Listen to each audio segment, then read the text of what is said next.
milestone moment here. Tamina, Charlotte, Carmella, Natalya, and Becky Lynch to climb the ladder and retrieve the briefcase. Become the first ever Miss Money in the Bank. Ouch. No safe haven in this match. These ladders can be your best friend or your worst enemy. There's no allies in this match. It's everyone for herself. There is no room for friends when history's being made. Not when you can go down in the record books as the first Miss Money in the Bank.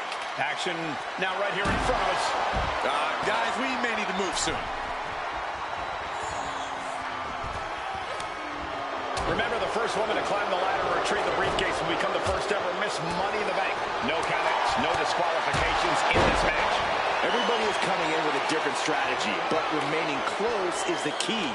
Luck is going to play a part, but you'll increase your odds if you stay close to a ladder and close to the briefcase. And looking at the playing field, the majority of these women love to utilize their submission offense to put opponents away.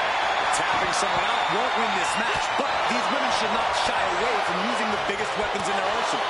We've heard Becky say she was going to rip arms off tonight. You can't exactly climb a ladder with no arms. You really shouldn't be fighting on a ladder. Big fall. Full focus on obtaining the prize. But it looks like that hook is causing a lot of problems up there. Carmella trying to snatch the contract. History in Mella's hands. Come on, now is the time. Seize the moment. She's just about there. The entire WWE Universe is on their feet now. So am I. Can't prepare your face for that. Carmella has the briefcase. Mella is Miss Money in the Bank.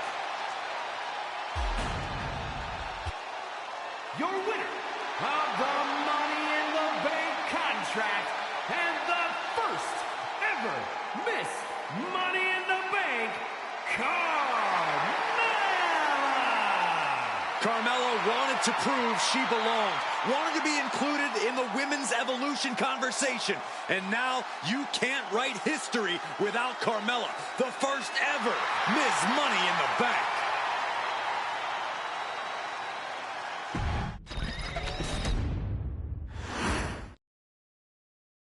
This new generation of female superstars are providing yet another milestone moment here. Tamina, Charlotte, Carmella, Natalya, and Becky Lynch will climb the ladder and retrieve the briefcase. Become the first ever Miss Money in the Bank. The contract that could change lives hanging above the ring. Probably the most profitable opportunity in our sport. 15 out of 17 superstars have successfully cashed in the Money in the Bank contract. A surprise cash-in has only failed once, and the other failed cash-in was alerted to a week in advance.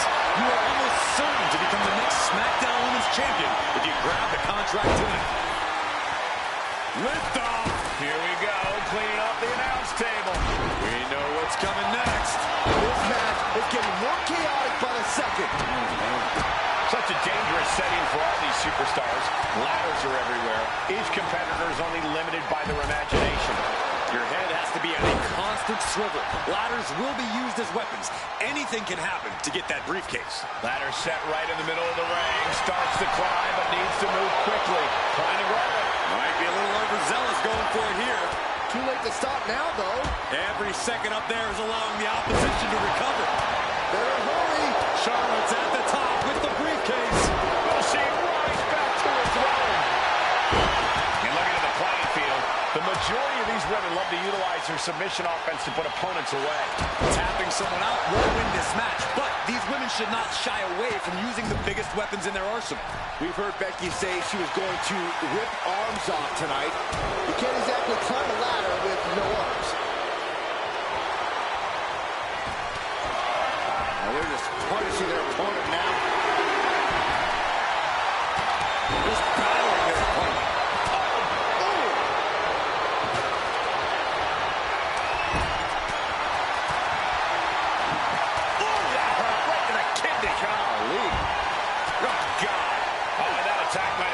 Becky's vision. No safe haven in this match. These ladders can be your best friend or your worst enemy. There's no allies in this match. It's everyone for herself. There is no room for friends when history is being made. Not when you can go down in the record books as the first Miss Money in the Bank.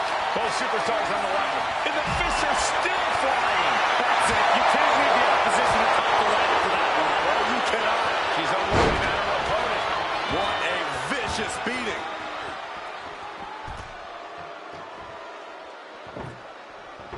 Looking for something, anything under the ring.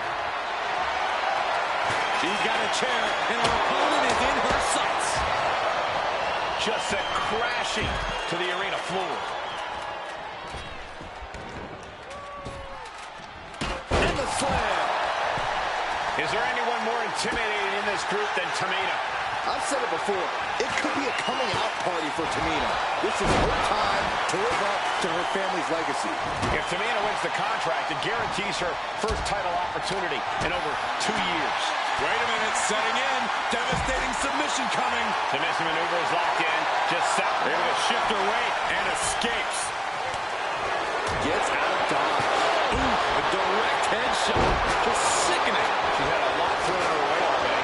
Yeah, Tamina just inflicted as much pain as possible and enjoyed it. Taking things back into the ring, but she's only taking more damage at this stage. If this keeps up, climbing that ladder is going to be very difficult. Carmella with a mellow buster. She's headed out of the ring. Countouts are not a factor for her. Taking a moment to get pumped off of this crowd's incredible energy. Are you blind? All's fair in love and war, gentlemen. I saw nothing but effective offense. Discus clothesline. Boom. Boom. Becky just aggressively going after that arm. Carmella is lasered in. Let's go, Mella. Oh, my goodness. Yep. And now Carmella. Carmella's eyes are growing wider now. Is this her chance to climb the ladder and become Ms. Money in the Bank? Money in the Bank briefcase still hanging high. This is what it's all about. The opportunity of a lifetime. What are you willing to do? How much can you sacrifice to be the first Miss? Soaring. A huge impact.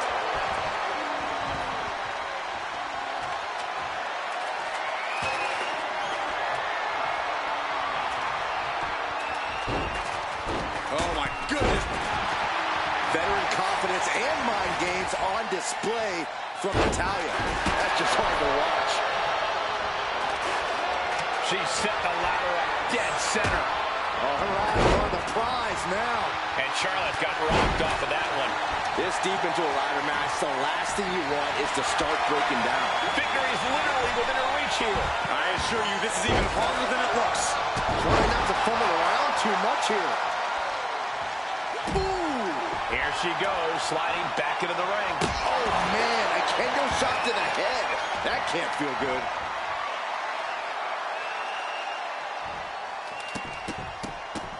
Rapid fire stops to the back. Kick to the body. Things are looking a little rocky for her. And all of this pain and discomfort will make ascending the ladder very challenging. The clubbing forearm. And she's getting into danger. Carmella with a super kick. And that is going to put Tamina out of the equation for a long time. History on the line. Guaranteed championship opportunity. Nothing but carnage happening in this one. 5 women fighting for their key to destiny. Willing to go through hell for it. But meanwhile, here's Charlotte. Double team out. Superstars, double team, double neck breaker, double the punishment. Forcing her right out of the ring. She's taking things to the floor here. Into the ring again now. Powerful contact by Tamina. Drop kick. Great athleticism. Lynch landing awkward on the outside. Ladder's dead center and ready to go. Nasty chop delivered by Charlotte. Natural selection. The Queen has put an opponent in the dirt, and now the ladder to her throne awaits. Look at this. She's going for her destiny, guys. But she better hurry. She doesn't have much time. This is the chance. Could be the only one. The whole match is literally in the palm of their hands. Carmella has her hands on it. The contract is in her grasp. This place has come unglued. Rightfully so. Carmella has the briefcase. Miss Money in the Bank. Your winner of the Money in the Bank contract and the first ever Miss Money in the Bank, Carmella.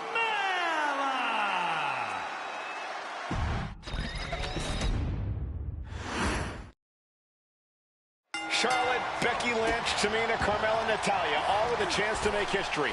All with the opportunity to be called the first ever Miss Money From the top. And looking at the playing field, the majority of these women love to utilize their submission offense to put opponents away. Tapping someone out won't win this match, but these women should not shy away from using the biggest weapons in their arsenal. We've heard Becky say she was going to rip arms off tonight. You can't exactly climb a ladder with no arms. Remember, the first woman to climb the ladder and retrieve the briefcase will become the first ever Miss Money in the Bank. No countouts, no disqualifications in this match. Everybody is coming in with a different strategy, but remaining close is the key. Luck is going to play a part, but will increase your odds if you stay close to a ladder and close to the briefcase. Could be mere seconds away from unhooking it now. A contract that can change lives hanging above the ring. Probably the most profitable opportunity in our sport. 15 out of 17 superstars have successfully cashed in the Money in the Bank contract. A surprise cash-in has only failed once, and the other failed cash-in was alerted to a week in advance. You are almost certain to become the next SmackDown Women's Champion if you grab the contract tonight. Reaching for the prize. And the opening could be the opening. You just have to go for it. Ooh, what a kick.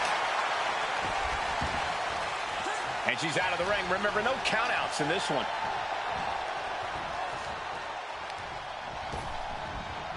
And she wisely heads back to the ring. Oh, man. Forearm to the face. Oh, nothing fancy about that. No safe haven in this match. These ladders could be your best friend or your worst enemy. There's no allies in this match. It's everyone for herself.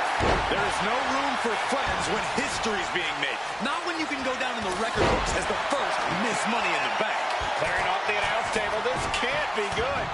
Nothing but bad intentions in mind, I'm sure. Showing absolutely no mercy at all. What an onslaught.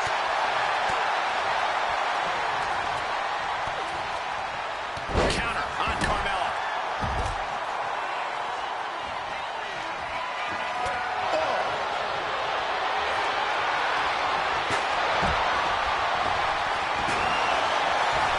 And she quickly turned it around.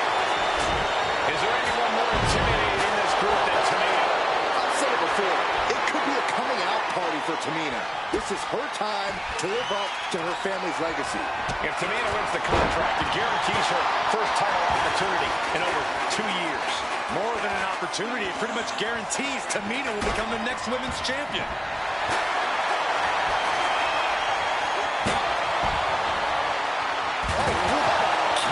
Ladders in position. Gonna make the climb. Needs to move quick here. This might be her chance. And she's positioning the ladder perfectly in the center of the ring there. These attacks taking their toll on her a little. And Carmella proving to have a pretty solid game plan here. Gonna try and unhook it now. Victory is literally within reach. Maybe this isn't a good position to go for it. That certainly seems to be having trouble up there. Carmella has her hands on it. The contract is in her grasp. We might have a winner here. Success is within reach. Bye-bye ladder, and now there's nothing to do but hold on. Oh no, there may not be a way to escape disaster here. 3 second-generation superstars competing in this match. Carmella, Charlotte, and Tamina. And Natalya, of course, a 3rd-generation superstar. Women bred for these kind of moments. Any of these women will add a significant chapter to her legacy if she can become the first Miss Money in the Bank. Climbing up, but is there enough time to go for the win? She takes this far up in the air, refusing to back down. Up on the ladder and throwing hands. This could end badly. She's got it in her hands. Can she end it here? The crowd is going absolutely crazy right now. They know this could be it. Money in the Bank briefcase still hanging high. This is what it's all about. The opportunity willing to do? How much can you sacrifice to be the first Miss Money in the Bank? About to be the proverbial one-legged man in the you-know-what kicking contest. Getting the ladder into position here. Picked the perfect spot, too. And the Queen might be hurting after that hit. Yeah, Cole, taking this much damage now seriously impacts your speed up the ladder. Victory is within reach now. It's going to take some time, but you got to just keep going. Tamina might have it here. Are we about to see the first Miss Money in the Bank?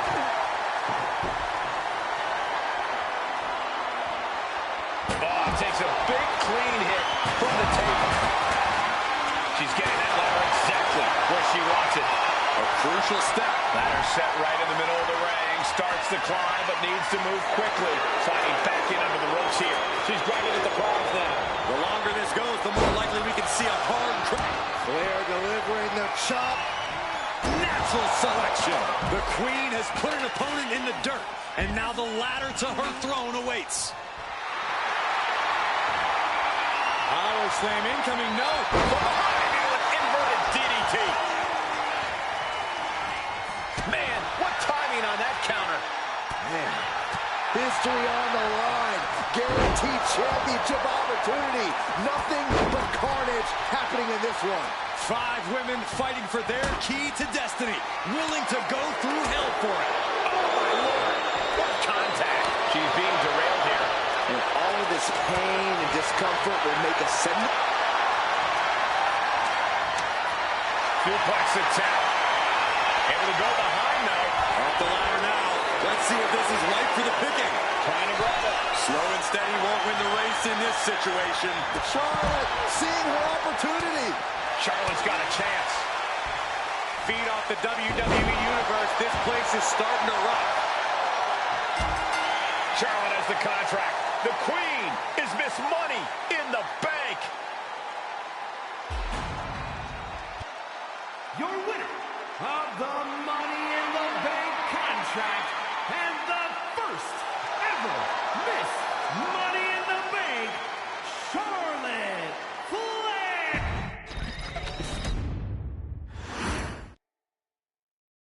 This new generation of female superstars are providing yet another milestone moment here. Tamina, Charlotte, Carmella, Natalya, and Becky Lynch are going to climb the ladder and retrieve the briefcase. Become the first ever Miss Money in the Bank. No safe haven in this. From the top.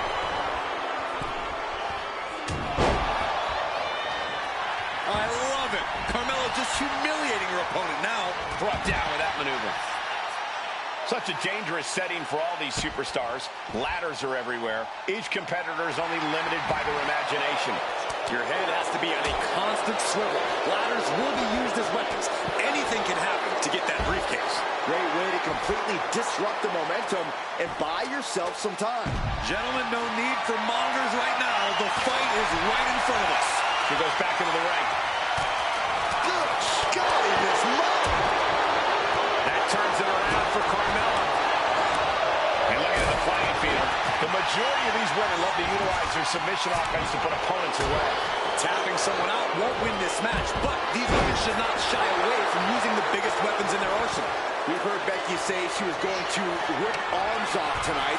You can't exactly climb a ladder with no arms. That'll turn your lights out. Ladders in position. Gonna make the climb. The prize is in sight, but is it in reach? This is a risky play, but could be the only opportunity all match. Tamina is so close to victory now. Could this be her moment? Ooh, one step ahead there. Oh, man. Hands off the kick. I assure you, this is even harder than it looks. Trying not to fumble around too much here.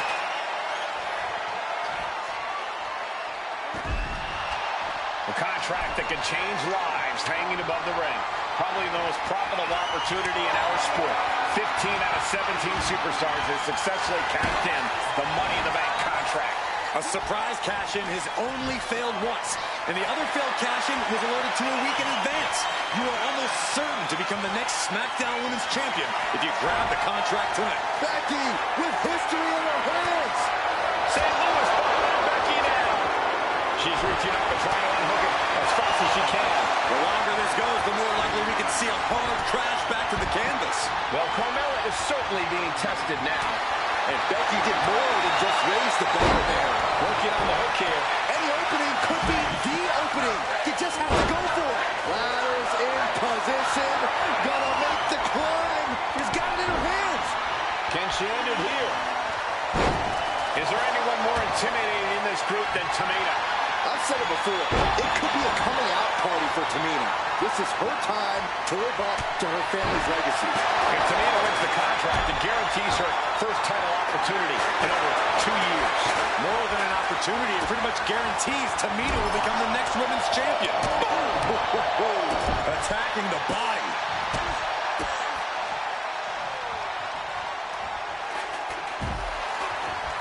And into the ropes and a sharp elbow to the back. With a series of forearms.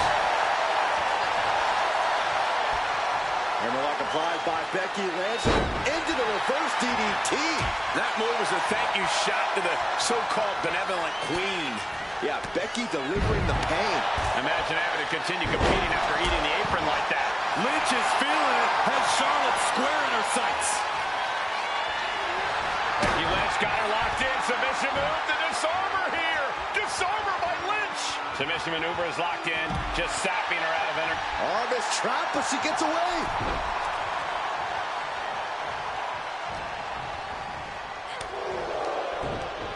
Becky definitely felt every last bit of that blow. This deep into a ladder match, the last thing you want is to start breaking down. Up to the electric chair, down for the drop.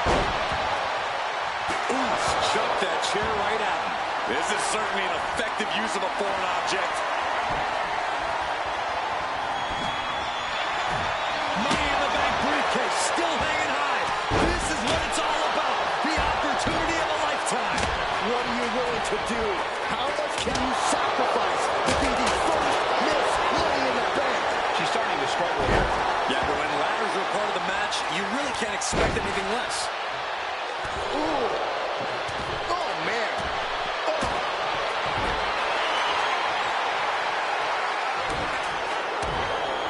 Oh, God.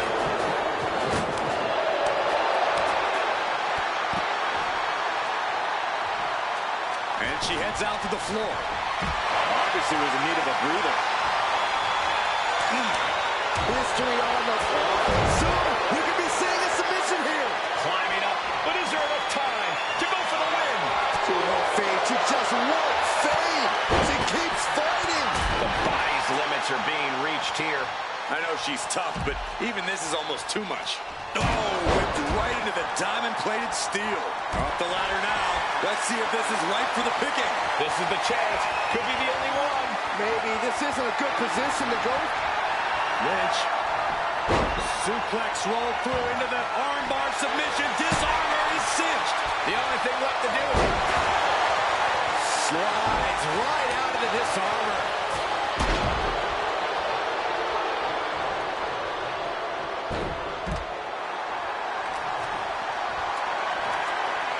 This is a situation you want to avoid. Got out of there at the perfect time.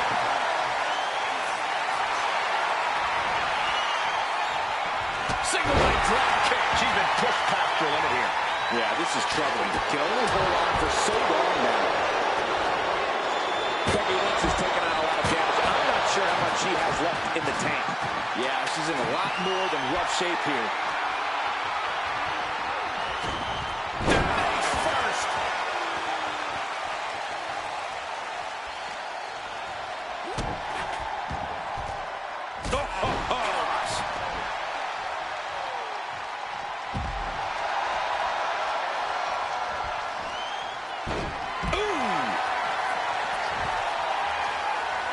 Ladder set right in the middle of the ring. Starts the climb, but needs to move quickly. I don't think the focus is on winning any longer. Oh, we're about to see something nuts.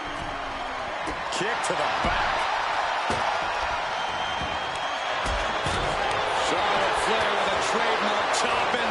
Oh, natural selection by Charlotte. Becky's hope to reclaim her women's championship is looking a whole lot bleaker now. Oh, now here's Carmella. Natalia's night could have just ended right there. She might not be in any condition to climb a ladder. Back into the ring she comes. She's bringing the table into play here. She is done playing around. She's leaning the ladder in the corner. I've never seen anything good come out of this. Gonna be woozy after that impact. Oh, getting knocked around by the ladder. Oh, the ladder finds the mark. Gonna be tough to bounce back from that one.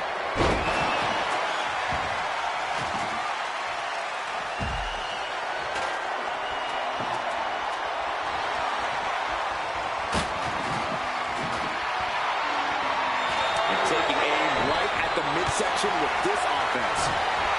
She knew how to evade that.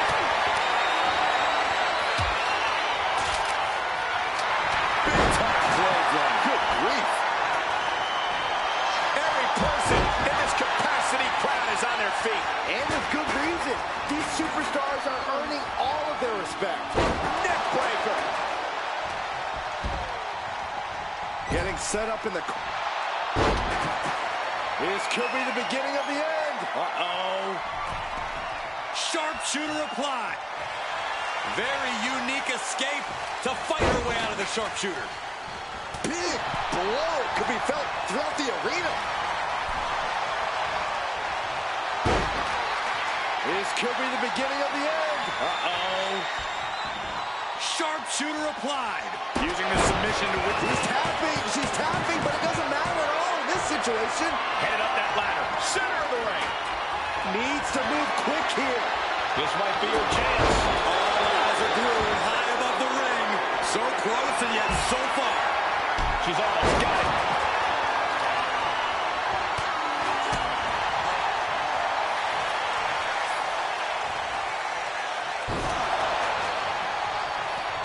Back into the ring now.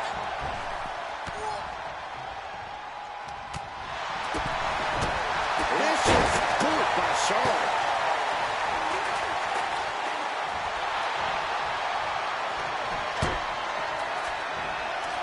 Becky holds her off. Launched right out of the ring. Now bringing her fury to ringside. Oh my, dragon screw. Wow, that hurt. She set the ladder up dead center. Oh, her eyes are on the prize now. Ladder set right in the middle of the ring. Starts to climb, but needs to move quickly. Climbing up, but is there enough time to go for the win? From the top of the ladder. And that is going to put Tamina out of the equation for a long time.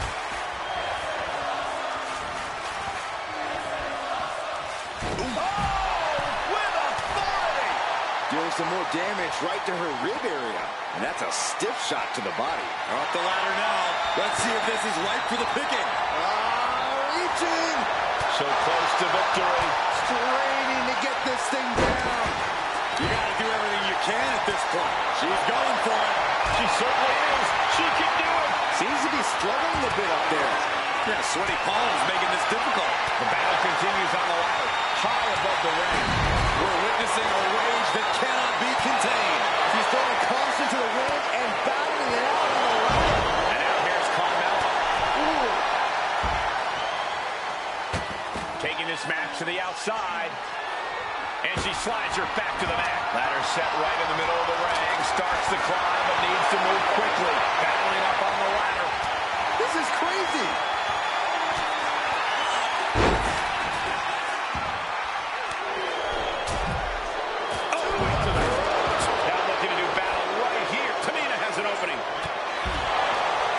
Second-generation superstars competing in this match. Carmella, Charlotte, and Tamina. And Natalia, of course, a third-generation superstar.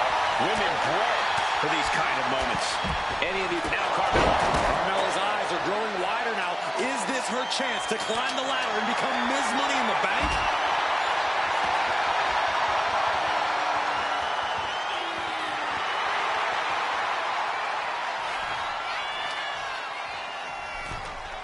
Leaning the ladder against the turnbuckle here. This can't be good. Jawbreaker! You can pick up your teeth in the third round. Here we go. Ladder set up in the middle of the ring. Perfectly positioned. Climbing up. But is there enough time to go for the win? Full focus on obtaining the prize. Might be a little overzealous going for it here. That's it. Tamina has the briefcase. And she breaks her own submission hold. We don't see that often. That can either psych out her opponent or come back to bite her. The winner of the Money in the Bank contract and the first ever Miss Money in the Bank, Tamina!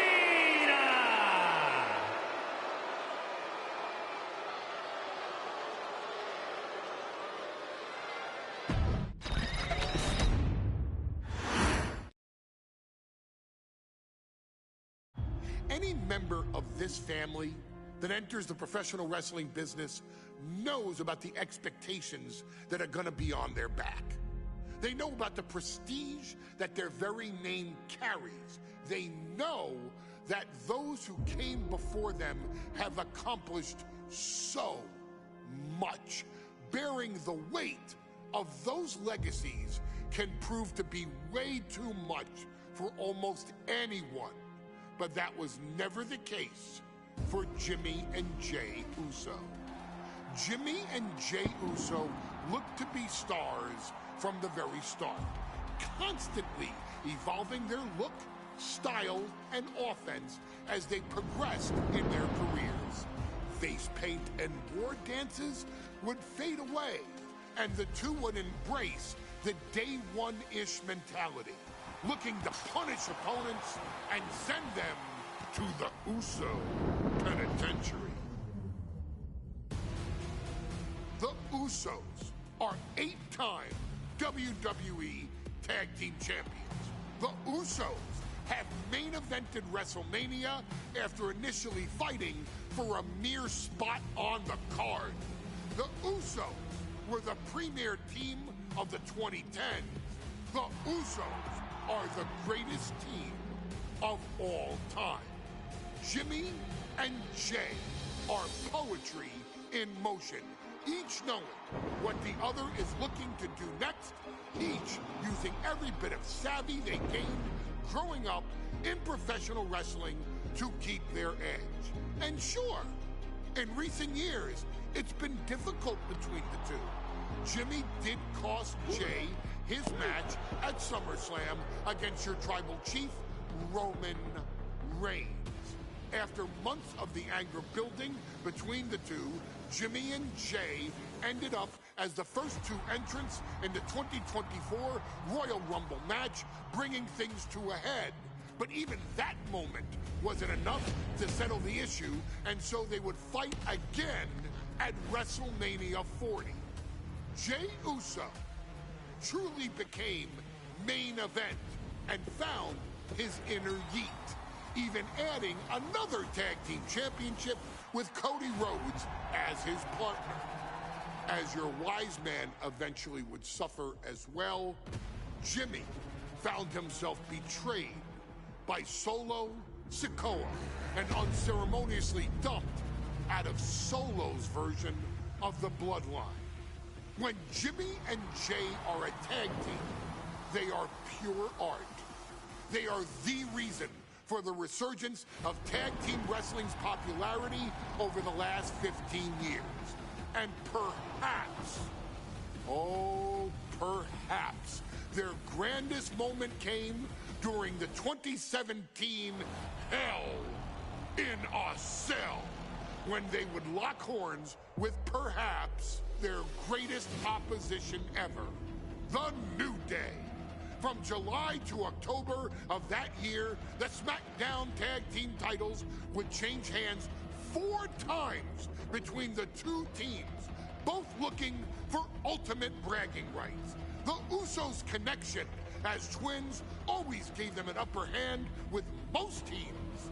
But the New Day had their own trick, utilizing the Freebird rule to allow any 2 of the 3 members to compete in any match. Jimmy and Jay could never know for sure who the opponents would be, with a different game plan needed for each iteration. With nothing clearly settled after 4 months, the New Day would offer to defend inside Hell in a Cell, and the Usos gladly accepted. We've seen the Usos showcase tag team wrestling at its most beautiful. Now we want you to showcase the brutality that exists within Hell in a Cell. Big E and Xavier Woods are going to use everything at their disposal to take you down. But you've been down since day one. Now it's time to force the New Day to realize there's nothing wrong with them being in second place. And there's nothing that's stopping you inside Hell in a Cell.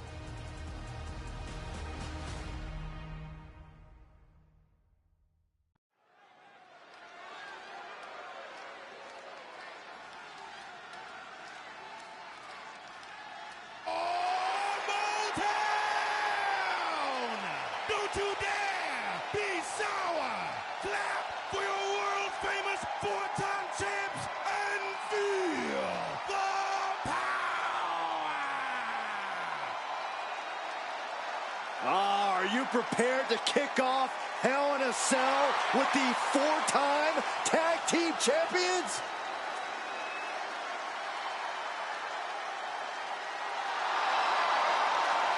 The following is a tag team Hell in a Cell match, and is for the SmackDown Tag Team Championship, and accompanied by Kofi Kingston at a combined weight of 490 pounds, the SmackDown Tag Team Champions, Xavier Woods and Big E, the Well, I can't say that I'm ever prepared for a man swiveling his hips and playing the trombone on the way to the biggest fight of his life. This is our first Hell in a Cell match of the night. The New Day actually requested this match to defend their tag titles.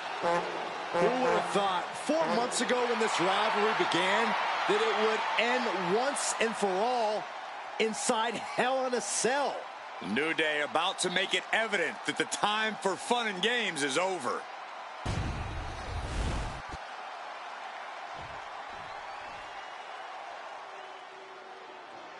This is the first time that tag titles will ever be defended inside Hell in a Cell. And at a combined weight of 493 pounds, Jimmy and Jay, the Usos. Tonight in Detroit, the Usos welcoming New Day into the penitentiary. This is going to be like a Chow Hall beatdown.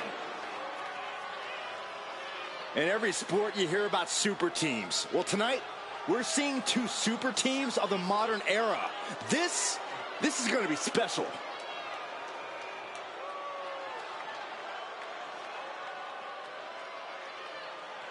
Tornado tag rules here, gentlemen. 2-on-2 as Kofi is going to be locked outside the structure.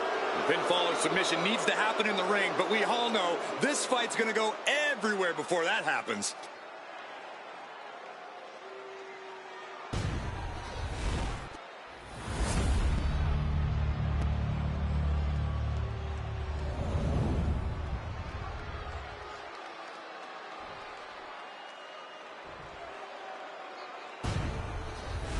You win these, you make a case as one of the best teams ever.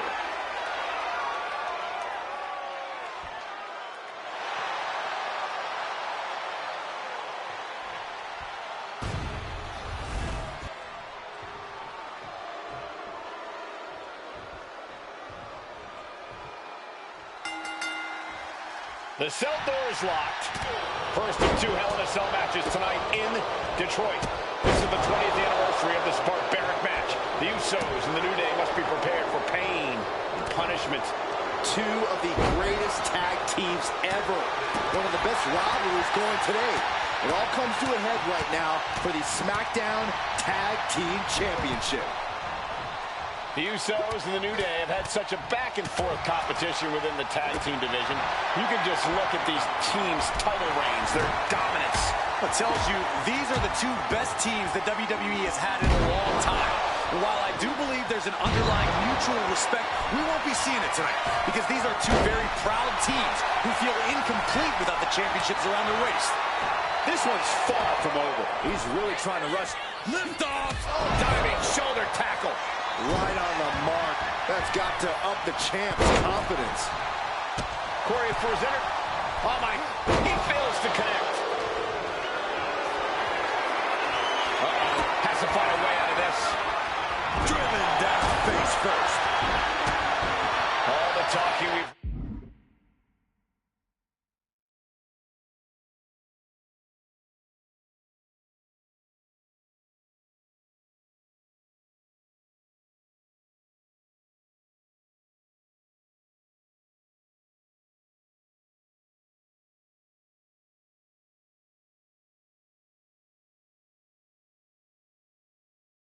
Leading into this match, we've heard the Usos call the New Day, quote, 3 clowns on a tricycle.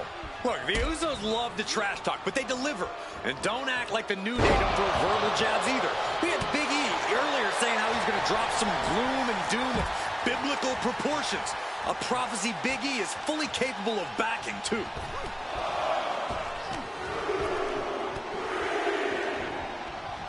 Sent into the corner. Getting him in place, but for what?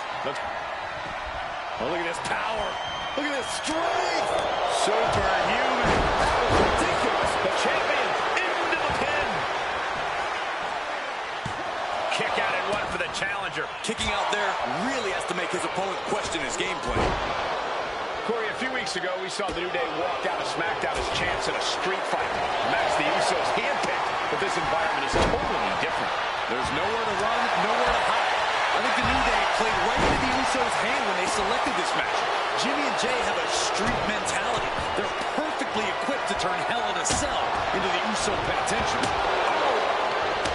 Looks like he knew what was coming up. Right to the kidneys from behind. Set him up. Russian leg sweep.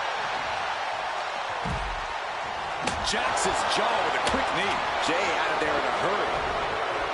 DDT! He's looking for an implement of destruction under the ring. Bringing this back into the ring. So many amazing matches between these two teams. They said it this past week on SmackDown. And into the pin. Title on the line. Oh! He narrowly avoids the count. He's still in the fight, but for how much longer? I have a feeling the Usos' objective is to send the New Day to the hospital. Well, two teams so familiar with each other. Some innovation with weapons almost becomes a necessity. Good defense there. And avoids taking any damage. Scoop slam! These attacks are clearly adding up on the champion. The effects of the cell come for everyone. You can only stay safe for so long. Back and forth, counter after counter. Both competitors showing they've studied the other's playbooks to the T.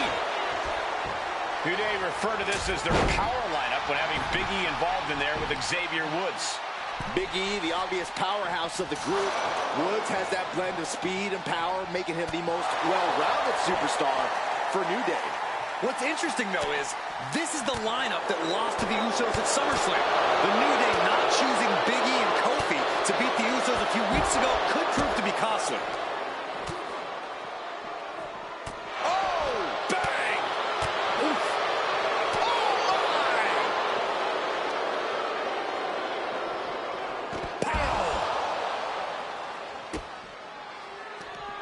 Shot to the face gets them out of that spot. The Usos following the footsteps of many great family tag teams, the Steiner brothers, the Head Shrinkers, who, of course, Jay and Jimmy's own father was a member of. Would be a very proud moment for the Anoa'i family if the Usos can capture their 5th tag team championship here. The apple doesn't fall far from the tree for Jay and Jimmy. Just a factory of the elite specimens come from the Anoa'i blood. Point of the elbow, nailed it. Roll up here. He makes the save. Better late than never. With the counter. Back into the ring here.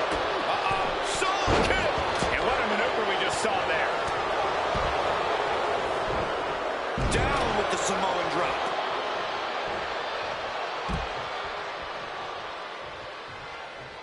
Now to the ring, to the confines of the chain link enclosure.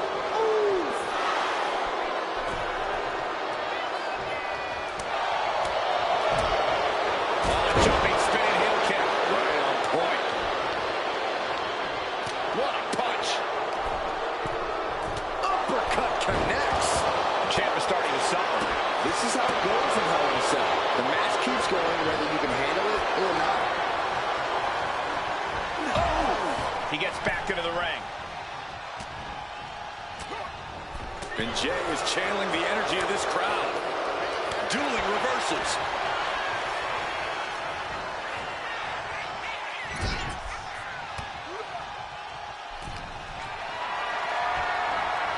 Picked up and being carried around now. Showing off their deadlifting prowess and just tossing their opponent like they're nothing.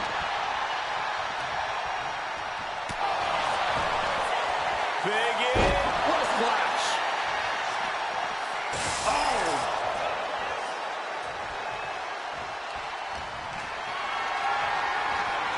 Getting carried to a vulnerable position here. Big E with a big ending. Could be game over for the Usos. The New Day retain the title.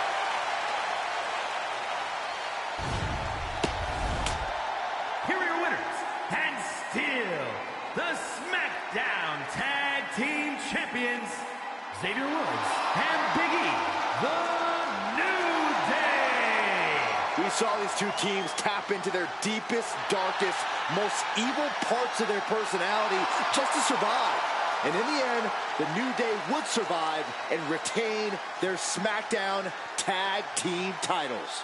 We know the pride that both teams compete with. And after tonight, there is no man that deserves to hang their head in shame. What a battle.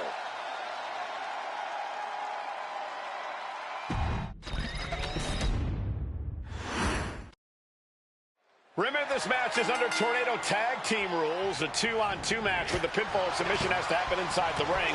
In the Hell in a Cell. No tags, no countouts, no disqualification.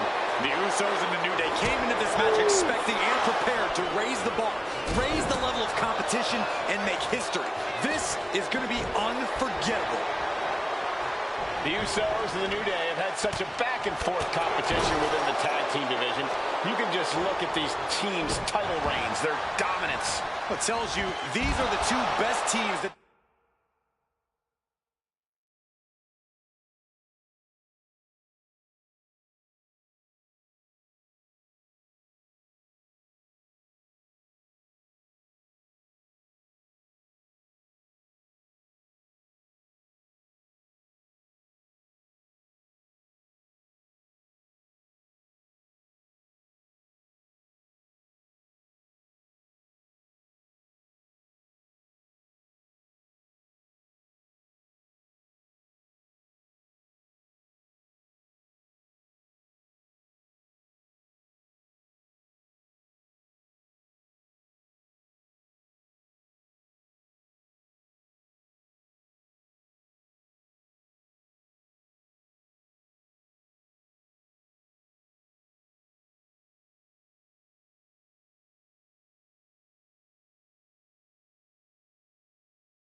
WWE has had in a long time. While I do believe there's an underlying mutual blast off. Diving splash from the top. Incredible impact. The champion taking the high-risk option to retain the title. Got him right where he wants him. Whoa, just floating through the air. The challenger really taking it on the chin here. Yeah, the New Day building up that quicker pace there. Corey, for as entertaining as the New Day are, they can scrap with the best of them. Remember that. Look, don't let the bootios and trombones fool you. New Day can get down and dirty, especially when they have the Usos pushing them. New Day are prepared for an all-out brawl tonight. New Day refer to this as their power lineup when having Big E involved in there with Xavier Woods. Big E, the obvious powerhouse of the group. Woods has that blend of speed and power, making him the most well-rounded superstar for New Day.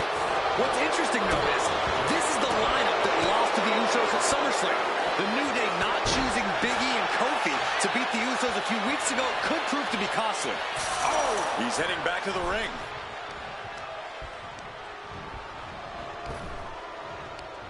Right to the kidneys from behind. Moving out from the ring closer to those towering walls of the cell. Rocket kick! Ooh! Targeting the arm to great effect. All the talking we've heard leading into this match, we've heard the Usos call the New Day, quote, 3 clowns on a tricycle. Look, the Usos love the trash talk, but they deliver. And don't act like the New Day don't throw verbal jabs either. We had Big E earlier saying how he's going to drop some gloom and doom of biblical proportions. A prophecy Big E is fully capable of backing, too. Suplex brings him down. We have a pin for the title. He wasted no time kicking out there. How on earth could he not keep him down? Big E! Big ending! The New Day might be on the verge of retaining. 2 count. Oh, he was almost finished. And look at the disbelief on the face of the champion. They both know what's at stake. Neither competitor is going to lose easy here. Big E looking frustrated here, guys. He really needs to dial back in and refocus on the task at hand. From behind. Back suplex. Got the cover. Looking to hang on to the title. And he only stays down for a 1 count. Somehow still has the energy for a quick kick out. Oh, not looking good. Pin attempt by the champion.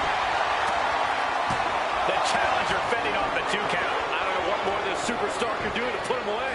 Wood's solo talents couldn't do much to help him against that attack. Yeah, Jimmy displayed just a touch of his offensive capabilities. To the small of their back. Does not stop blows. Lifts their opponent's legs. And that's a free fall. We can have a new champ here. And only gets a 1 count. Somehow still has the energy for a quick kick out. Oh! So many amazing matches between these 2 teams. They said it this past week on SmackDown. No matter where we are, we put on a show. The Usos and New Day have a unified goal to raise the bar of tag team competition, to bring the division to a whole other level. You know, in basketball, they talk about super teams. These 2 teams are the proverbial super teams in WWE. I have a feeling the Usos objective is to send top rope. Usos splash by Jay. Will that title in the balance with the pin? Oh, got the shoulder up just at the last minute at 2.5. He kicked out.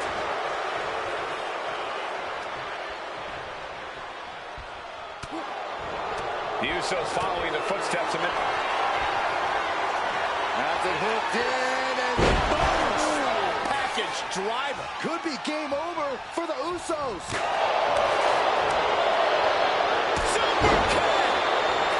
Eats a punch to the face. He's looking banged up here, guy. Cover. New champ incoming. And the Usos are 5-time tag team champions. Here are your winners, and the new SmackDown Tag Team Champions, Jimmy and Jay, the Usos. Hell in a Cell just became the Uso Penitentiary. It was barbaric, It was volatile. It lived up to the hype is what it did. The two greatest tag teams in the entire industry, raising the bar of competition inside the demonic structure.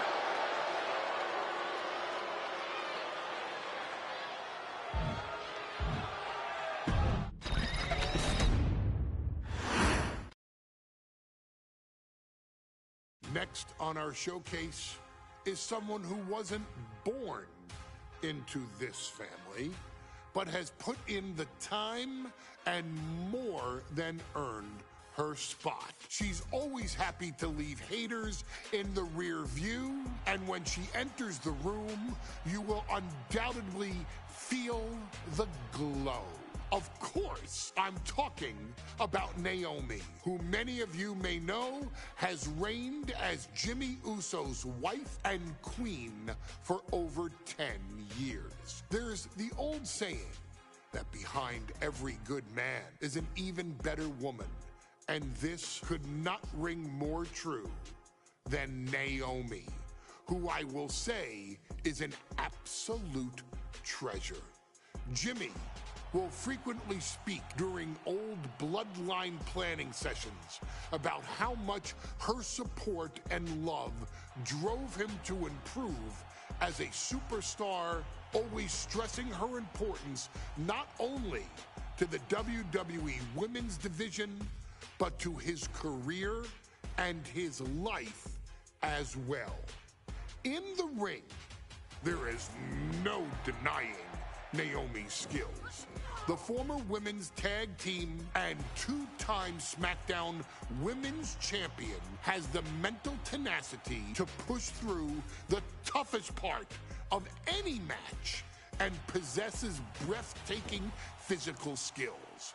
Naomi uses her dancing background to constantly innovate with her offense, resulting in some of the most beautiful moves you will ever see, unless you're on the receiving end of them. Naomi is an inspiration to so many of our younger members of the WWE Universe, showing a new generation that anything is possible if you just put in the work and never stop believing in yourself.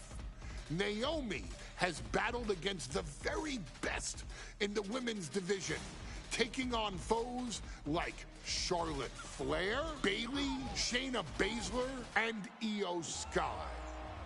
My favorite moment of Naomi was when she won the title in her hometown, Orlando, at WrestleMania. To compete against that caliber and maintain the level of success that Naomi has for her entire WWE career is something worth, shall I dare say, acknowledging. Naomi has even teamed with fellow family member Tamina through the years, proving the family you choose can often be the most important. And in true Uso fashion, Naomi shows an unrelenting desire to win, to achieve greatness, and to dominate her opposition. Many mistake her smile as a sign of kindness, but they quickly realize their mistake as Naomi unleashes a flurry of kicks, flies at them with moonsaults from all angles, and then ties them up in knots. Naomi is having fun, but Naomi is never playing. And now, we take you back to the 2020 edition of Super Showdown, which saw Naomi challenge Bayley for the SmackDown Women's Championship.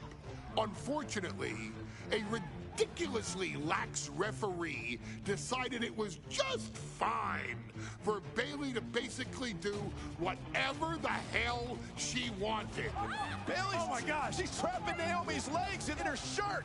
And Naomi wound up suffering an embarrassing loss after Bayley used wardrobe to her advantage. Well, Bayley, we can pretty much guarantee that trick won't work again. This is your chance to help guide Naomi to a third SmackDown Women's Championship, and to do it by defeating one of the greatest competitors WWE has ever seen. Your wise man has nothing but respect and admiration for Bayley's abilities, but those abilities are eclipsed by Naomi's extraordinary trinity: smarts, strength, and aerial attacks that should give all of you everything you need to get the win and the title.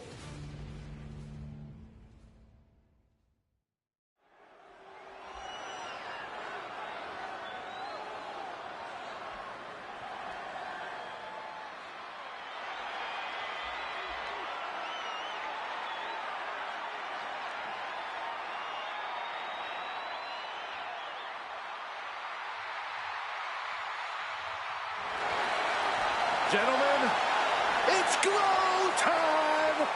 I got an idea, Saxton. Why don't you glow home? No, I cannot, Corey.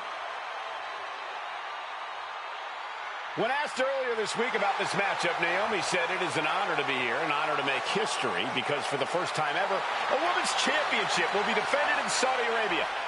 Naomi certainly has momentum on her side, and as we've seen in recent weeks, it appears as though Bayley has at least a healthy respect for Naomi. Well, so much of Naomi's career has been predicated on making history. You think back to Naomi being the winner of the inaugural WrestleMania Women's Battle Royal, being the first African-American SmackDown Women's Champion, and tonight, once again, an opportunity to make history in her career.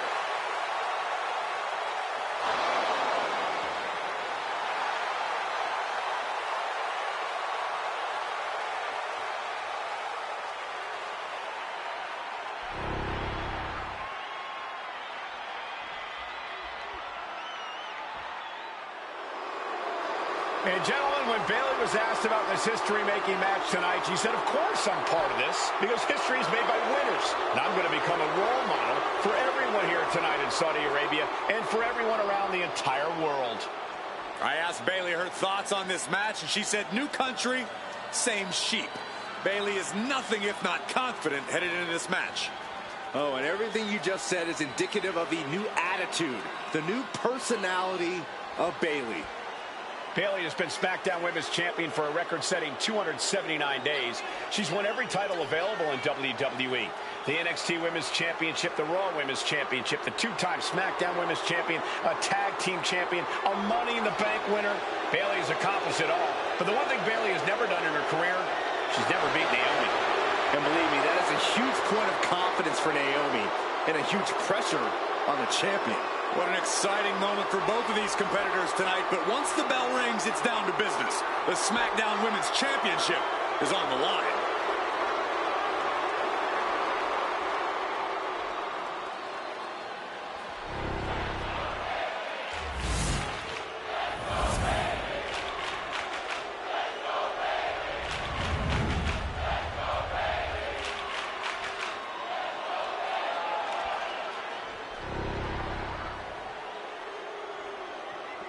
The following contest, scheduled for one fall, is for the SmackDown Women's Championship.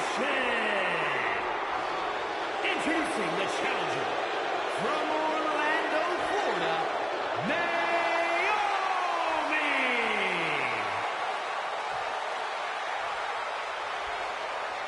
And her opponent from San Jose, California, she is the SmackDown Women's Champion, Bayley.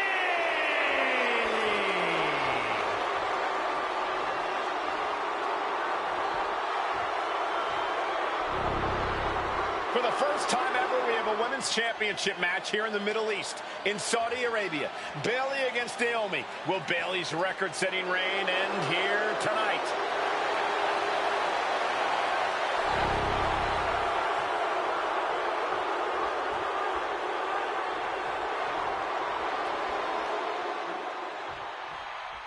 Guys, a very important component of this match. Bayley has won every title available in WWE. Bayley has accomplished it all. But the one thing Bayley has never done in her career, she's never beaten Naomi. And believe me, that is a huge point of confidence for Naomi. Shoulders down, championship at stake. And fends off the pinfall. Trying to wrap up this match fast. Countered right when it was needed. Bayley having every reason to be confident heading into this matchup. But 279 days as champion, Corey, can take a toll on you. Bayley has been carrying an exhausting weight on her shoulder for a long time. I don't think it's anything Bayley can't handle, Cole. Once you reach the mountaintop, you plant your feet and you hold your ground, no matter how heavy the burden may get. We know that, Neil. Taking flight. Body splash. The challenger's fully aware of what it takes to become a champion. Naomi has to use her superior athleticism. Oh, right on the arm. Not good. Oh, this is just ruthless. Just dropped her like she was nothing. Knew what was coming there. We've said it time and time again. Naomi may be the most athletic woman we've ever seen compete here in WWE. Yeah, Naomi wants to depend on athletic maneuvers, while Bayley wants to be more methodical and fight a more classic wrestling style.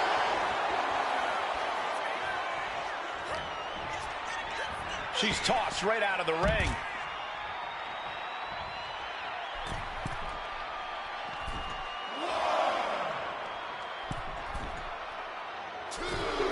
Naomi's heading up top.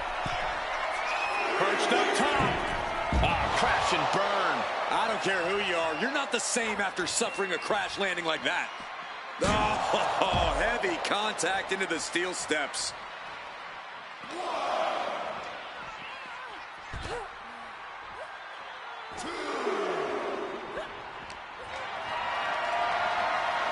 What a display of strength here. Oh, face first off the apron. And Naomi has been quick to take to social media lately, reminding everybody that Bayley has never beaten her one-on-one. Yeah, not so subtle reminder to Bayley, who has been very insulting, very humiliating to a lot of people in WWE. And that attitude is why Naomi wants to dethrone Bayley. Take the smack from way up, punch to the stomach, and stopped in their tracks. Kick gets caught. One counter met by another.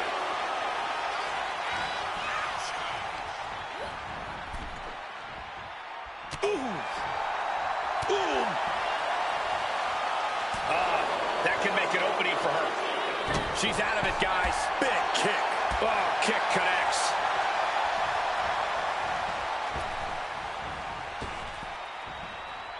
Oh, what a back elbow. Naomi has tested her mettle in recent weeks, as the road to this championship opportunity was a difficult one. Needed to defeat former SmackDown Women's Champion Carmella. We know Naomi has a heavy desire to become a three-time Women's Champion. Other superstars say they want the title. Naomi has said she needs her title back. Perched up top. Brace for this impact. Like a guillotine. Bayley able to counter. Naomi showing her instinct.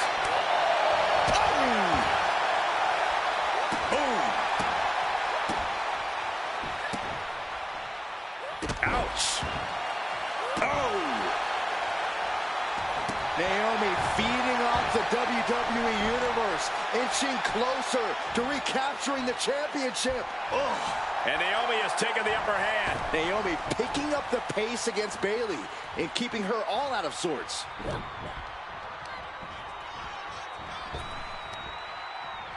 Arm wringer applied into the top wrist lock. Full control now.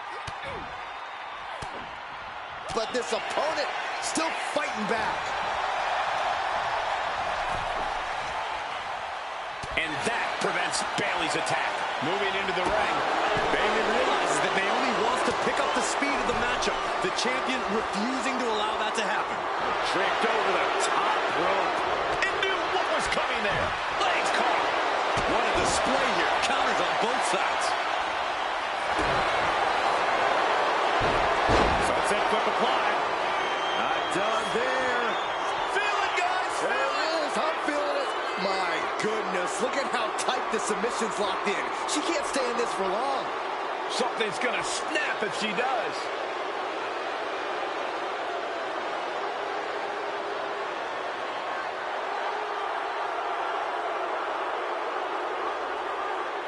A couple of knees and then another one, and that'll force the break. Wicked chop. She countered that into her own offense.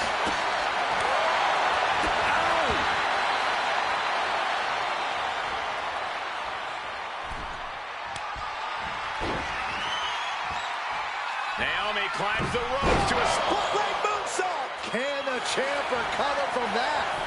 Makes a cover. Naomi did it. We have a new champion. Here is your winner, and the new SmackDown Women's Champion, Naomi.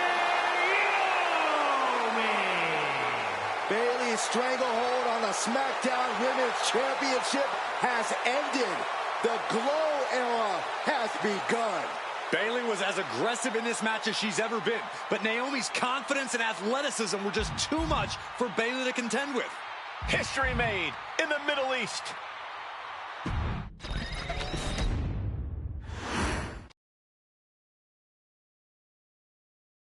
Ladies and gentlemen, if it weren't for the next two superstars in our showcase, none of this would be possible. Because without Afa and Sika, without the wild Samoans, there truly is no dynasty. While it was their father who made the blood oath with High Chief Peter Maivia, it was Afa and Sika who built the family up, training generations of relatives, all with the single goal of becoming the best professional wrestler on the face of the planet. And while the two would together be WWE Hall of Famers, based solely on their work as trainers and cultivators of the next generation, their in-ring successes only add to their immortality. Afa and Sika formed WWE's most dominant tag team of the early 1980s, fighting their way to the WWE Tag Team Championship on 3 separate occasions. Opponents were often defeated before the bell even rang to start the match, falling victim to the aura and the intimidation factor of having to step into the ring with the Wild Samoans, accompanied by Captain Lou Albano. The trio formed a masterful group that was able to take all opponents off their game, be it through Albano's devious schemes or the overpowering nature of the Wild Samoans. WWE had never dealt with a team so primal, turning each match into a battle of survival. Most feared, the deadly Samoan drop, a move that has been imitated by many, but duplicated only by a chosen few. There they are, the Wild Samoans. These are immigrants coming from the island, trying to figure it out, trying to find a way. I couldn't imagine being these men. I couldn't imagine taking on these responsibilities of setting the tone in a whole new country. And then trying to break into entertainment on top of that. But they made it work. And that's what we are. We're workers. We make it work. These tribal elders set the standard for all of their descendants to not only follow, but they also taught their descendants how to surpass it. So beloved were the two that perhaps no moment holds more significance to your tribal chief, Roman Reigns than when he was presented the Ula Fala by his father Sika and Uncle Afa after the 2020 Hell in a Cell event. You see, it was their acknowledgement that gave Roman Reigns the unshakable confidence to continue his journey to becoming the greatest of all time. The utmost respect, love, and gratitude for those men. Because if my father and uncle don't do what they do, we're not here. We now humbly present to you the honor of walking in the famed footsteps of the Wild Samoans, finding a tag team in WWE's long and storied history that we felt would test the Wild Samoans was not an easy task. But then, a thought came to your wise man. Why not give the audience exactly what they want? Why not put the Wild Samoans against one of the greatest tag teams of all time? Why not present Afa, Sika, the Wild Samoans versus Bubba Ray and Devon, the Dudley Boys? And if we're going to go that far, let's do it in a tables match. Showcase that savage brutality that made both teams the eternal legends we know them to be. No pinfalls, no submissions, no rules.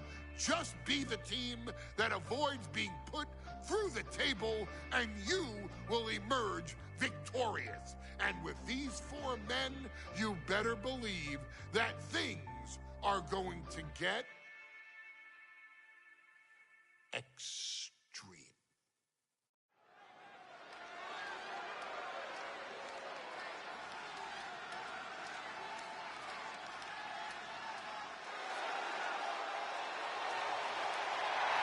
And here they come.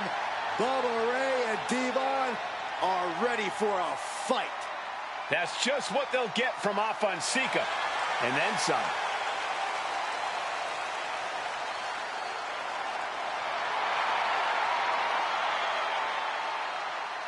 The following contest is a tag team tables match. And at a combined weight of 603 pounds, Bubba Ray and Devon, the Dudley Boys. It takes a strong brotherly bond to agree to go into battle against the Wild Samoans, but that's exactly what Bubba Ray and Devon have. I have a strong feeling this match isn't going to be for the faint of heart. Oh, look, the Dudley Boys may not be all there in the head, but they're easily the most highly decorated tag team in pro wrestling history. They've beaten the best, they've beaten the toughest, and they're ready to come in and beat the wildest tonight. Both the Dudley Boys and the Wild Samoans are coming into this tables match with something to prove. Who's the best tag team of all time? Who's the more cohesive, brotherly unit? Who's more savage? Who's more extreme? Gentlemen, we are moments away from finding out the answers to these questions once and for all.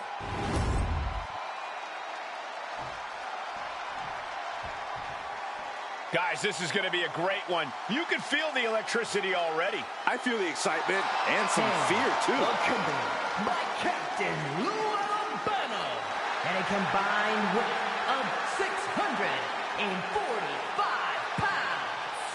Afa and Sika, the Wild Samoans. This tables match might be a dream match for many, but for both the Wild Samoans and the Dudley Boys, this is about to be one team's greatest nightmare. Afa and Sika clearly not looking to back down here.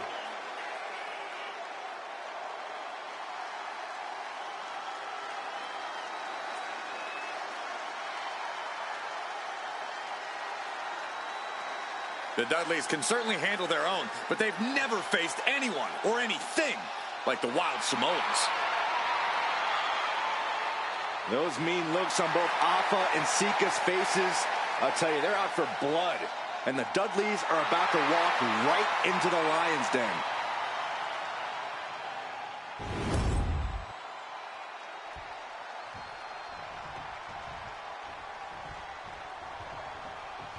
Two-on-two tables match here with the masters of the match, the Dudley Boys, taking on the Wild Samoans. There's always those thoughts in the back of your mind. My brother can beat up your brother. My brother can put your brother through a table faster. Finally, we get to see those thoughts become a reality. Saxton, I never want to hear about the inner workings of your mind ever again. I second that, but the Dudley Boys and the Wild Samoans are two teams who also clearly have a few screws loose. This should be intense. A very ferocious demeanor emanates from the Wild Samoans, like they're part of a pack of untamed beasts. I really wonder what it would take for the Dudley Boys to have control of them. Maybe they'll take a sledgehammer? A truck? They're not human, Byron. You can knock them down, but they'll keep coming back. Mama Dudley getting ready. He's setting this table up, and guys, someone's about to have a really bad night. Ooh. Up high. He'll make his way to the ring. Diving shoulder tackle. Did you guys feel the rumble from that impact? Oh! Making way toward the top rope. He's got a plan for that. Here we go. The move at the right time. Alpha and Sika, both individuals that compete barefooted. Not something common of most wrestlers, Corey, but it is actually very customary in the Samoan wrestling heritage. It's how they train. It's how they live in the Isle of Samoa. And no one delays a fight just to put some boots on. Samoans are ready for battle at the drop of a hat. He is getting rid of the turnbuckle pad. Don't say that too loud, Saxton. You might get caught.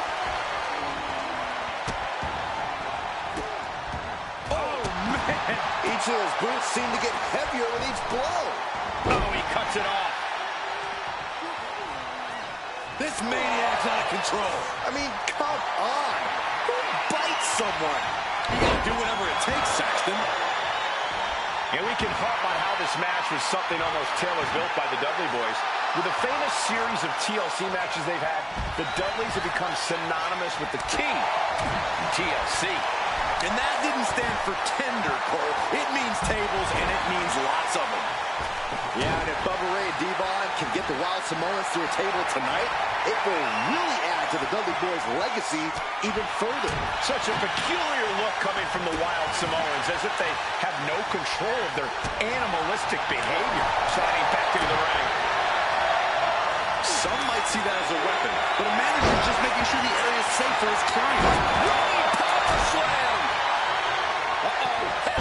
Nothing fancy there. Corey, the Wild Samoans are about as tough and mean as they come, a very physical duo, and we've seen how they use their heads, almost like a concrete weapon. Yeah, they don't need much flash. They're just a formidable ground and pound team. If they lack in offensive creativity, they make up for it in blunt force trauma. And nothing packs more blunt force trauma than an Alpha or Sika headbutt. He's looking fairly drained. So far, this tables match has been just as brutal as we anticipated. And Alpha and Sika just beat the Dudley Boys at their own game. Here are your winners, Alpha and Sika, the Wild Samoans. And it's the Wild Samoans standing tall, having beat the Dudley Boys at their own game.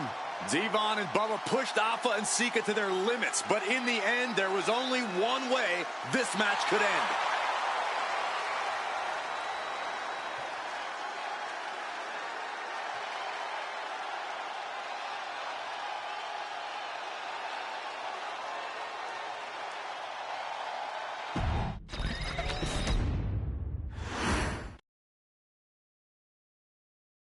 From the very moment he arrived as the enforcer of the bloodline, Solo Sikoa has taken every brutal, savage element of his predecessors and refined them into a near-perfect smashing machine.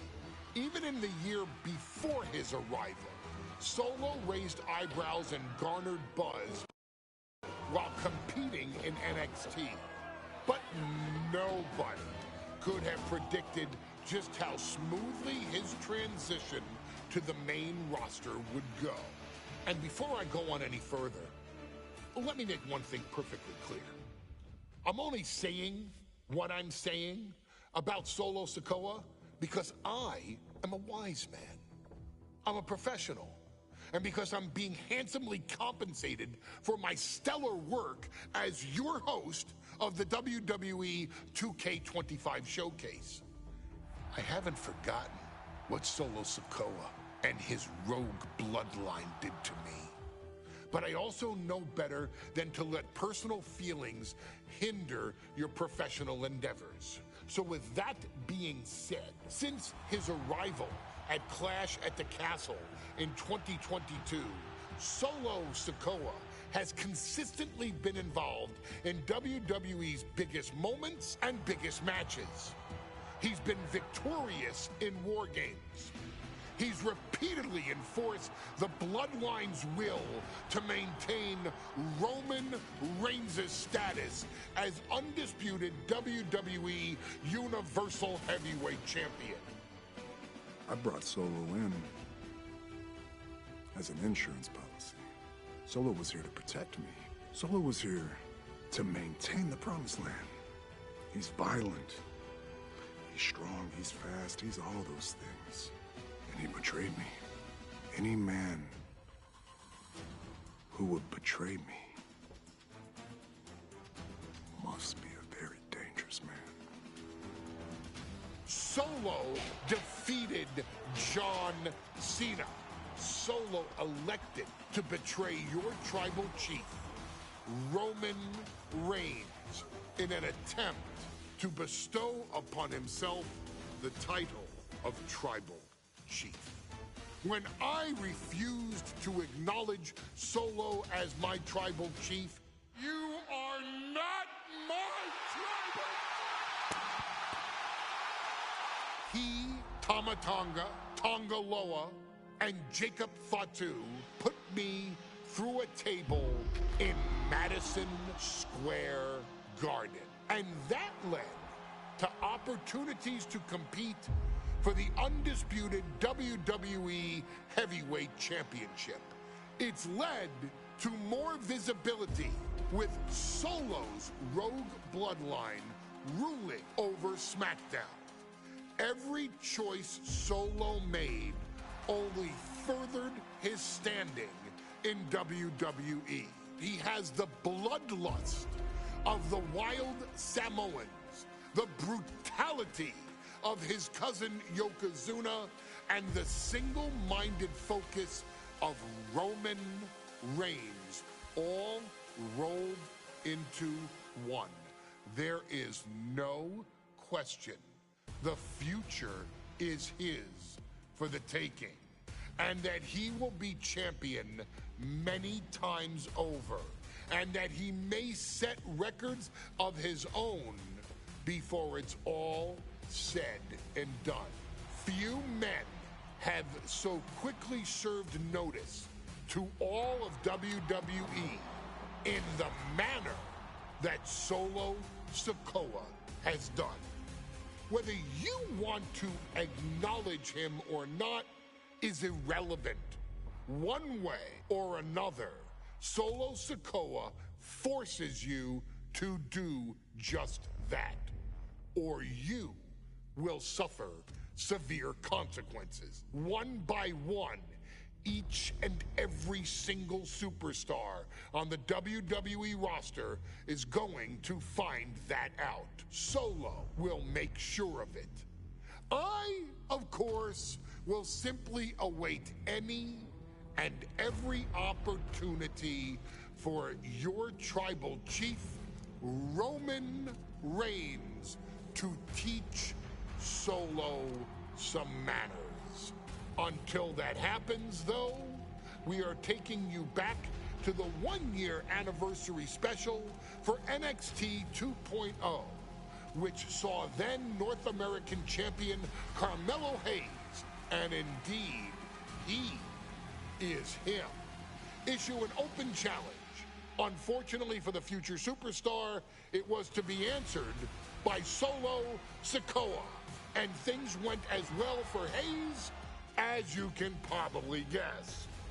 Showcase the unrelenting fury that has made Solo Sikoa nearly unstoppable and defeat Carmelo Hayes to earn Solo his first championship victory.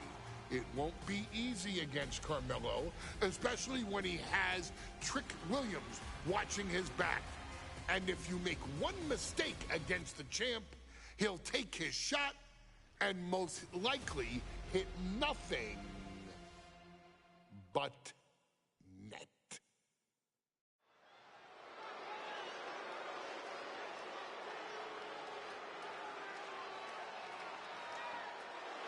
Here comes the A-Champ.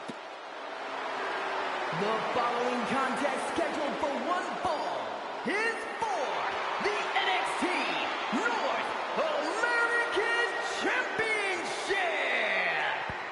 Accompanied by Trick Williams, he is the NXT North American Champion, Carmelo Hayes.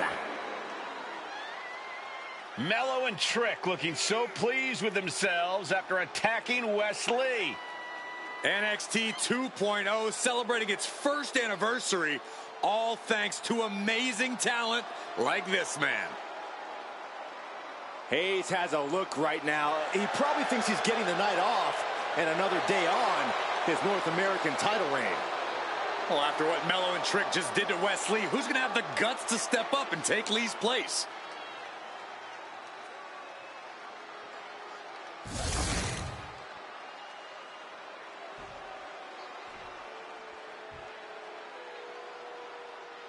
What? This place is shaking! We never thought we'd see Sikoa again. His opponent from Las Vegas, Nevada, weighing in at 250 pounds, Solo Sikoa! And Solo is dressed to fight, too. I really didn't think we'd see him again. We saw him at Clash at the Castle 10 days ago where he cost Drew McIntyre the WWE Universal Championship. Well, as far as I'm personally concerned, Sikoa isn't welcome around here. Mello needs the night off. Well, Mello talks about wearing the biggest crown in the WWE, but it's Sikoa who sits at the biggest table in WWE. Well, he wasn't exactly invited to sit at this table now, was he? We said to expect the unexpected. Is this title match going to happen?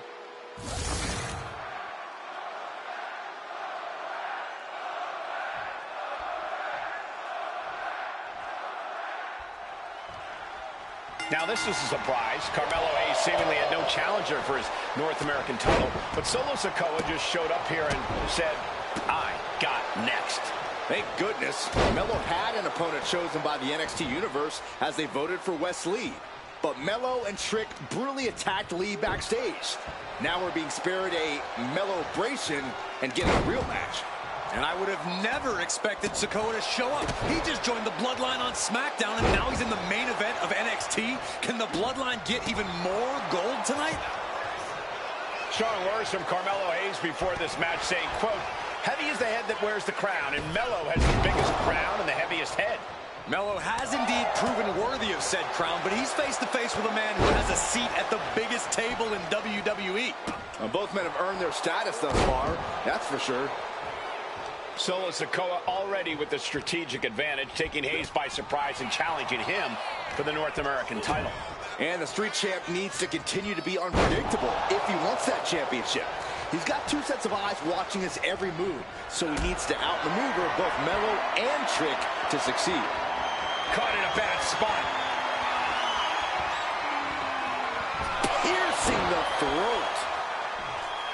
You got to imagine that Roman Reigns, the Usos, even Paul Heyman are watching this match closely right now. Oh, absolutely, Cole. We're talking about the man who has held the WWE Undisputed Universal Championship for 744 days. And the Undisputed Tag Team Champions, the Usos, who have held those titles for 422 days. Record-breaking reigns of both singles and tag team competition. If Solo captures the North American title tonight, who knows how long he'll keep it for. Sikoa in command, and you gotta wonder if Melo is regretting his words, regretting his actions. Everything he can do to create space here. Ooh, merciless looking blow. Did you see Melo's reaction when Sikoa's music hit? Hayes looked like he saw a ghost. Solo's been saying he got next for the North American Championship, but that was a long time ago. Melo thought Sikoa was in his rearview mirror. These two men took part in a triple threat for the North American title back at spring break and 5 months ago. But they essentially canceled each other out that night, and neither man left with the title. Tonight, we're going to see who the better man is, and it will be the one who leaves with the title.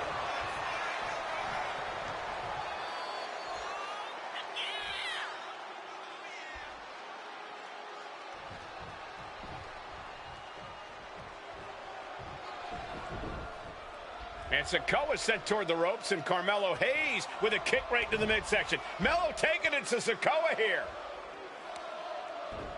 The power of Solo just a little too much for the A-Champ in this instance. What a chop. Trademark viciousness. Lack of mercy. That's what Solo Sikoa is all about. Into the corner. Big splash by Sikoa. Melo in trouble. Sikoa. Trick Williams making sure Melo got out of harm's way. Well, at least momentarily. Yeah, momentarily is right. Sikoa continuing to inflict more punishment on the champ. And Hayes takes out Williams on the outside. Solo standing strong. Solo not allowing the presence of Trick Williams to distract him whatsoever.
the mindset to destroy anyone in the way of him.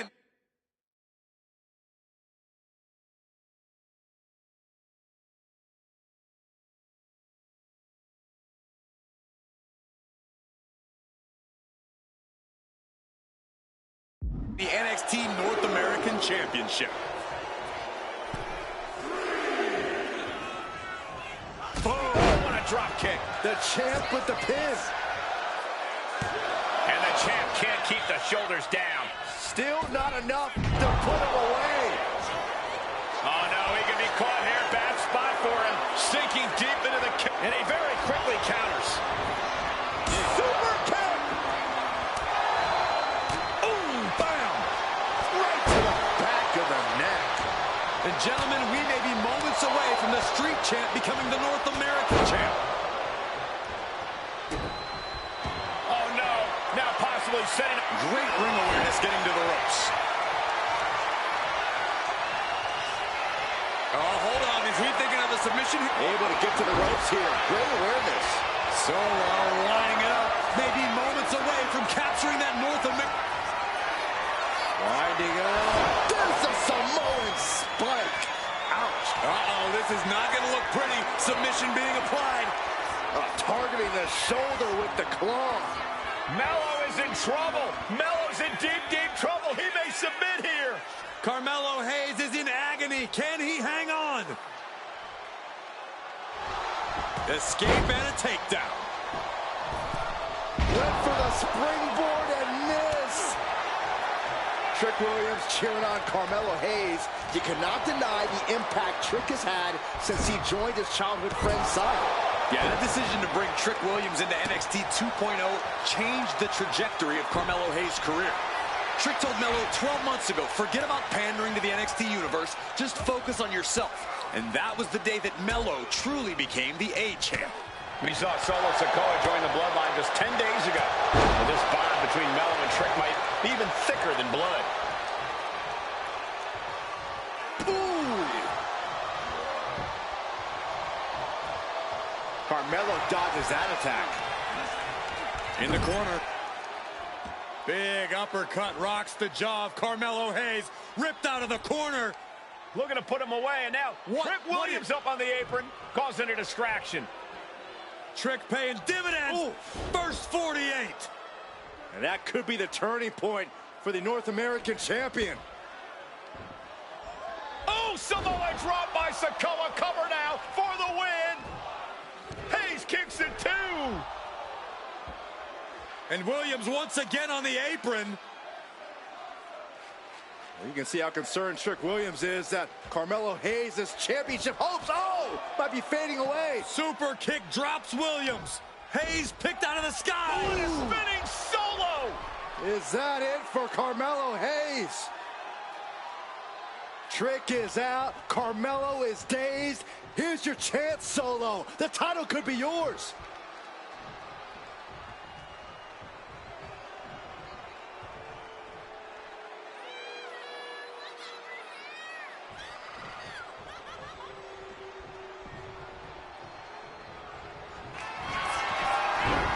Gets to the rope, and the ref stops the count. Ooh, great anticipation. Rearing way back. Samoan spike. Oh, we headed towards a title change. Makes the cover. What the? Sikoa is the new champion. Here is your winner, and new NXT North American Champion, Solo Sikoa! Solo is your new champion. It is the North American title now going to SmackDown. This has to be the most unpredictable era in WWE history. You know Sikoa was given his marching orders from the head of the table. Don't leave NXT without the gold. Well, mission accomplished for the newest member of the Bloodline. As Mello would say, if you call your shot, you better make it. Solo took the shot, hit the shot, and now he's the new North American champion.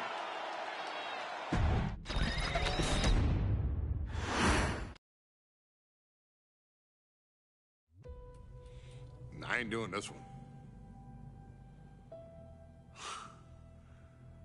We can have all the fun we want with these video games and this showcase, and these fantasy matchups like Offensica versus Bubba Ray and Diva. I'm not doing shtick about Roman Reigns and Seth Rollins. That's a little too volatile. And it's way too personal for Roman Reigns. Roman Reigns and Seth Rollins came up together in the Shield. And Seth Rollins took it upon himself to disband the Shield by blindsiding Roman Reigns with a chair. At WrestleMania 31, Roman Reigns, in the main event of WrestleMania, was about to win the WWE title when Seth Rollins cashed in Money in the Bank and stole the main event, the match, and the title from Roman Reigns. Roman Reigns lost the undisputed championship after almost 4 years, the greatest title reign of all time, to Cody Rhodes. Not because Cody Rhodes was the better man, but because Seth Rollins was right there. And the seduction, the bloodlust that Roman Reigns had for that moment of revenge was too much for Roman Reigns to give up. And for the first time in Roman Reigns' life, he took his eye off the ball for that much time and smashed Seth Rollins with a chair, the same way Seth did a decade earlier to Roman. And that moment gave Cody Rhodes all he needed to end the most historic title reign in WWE history.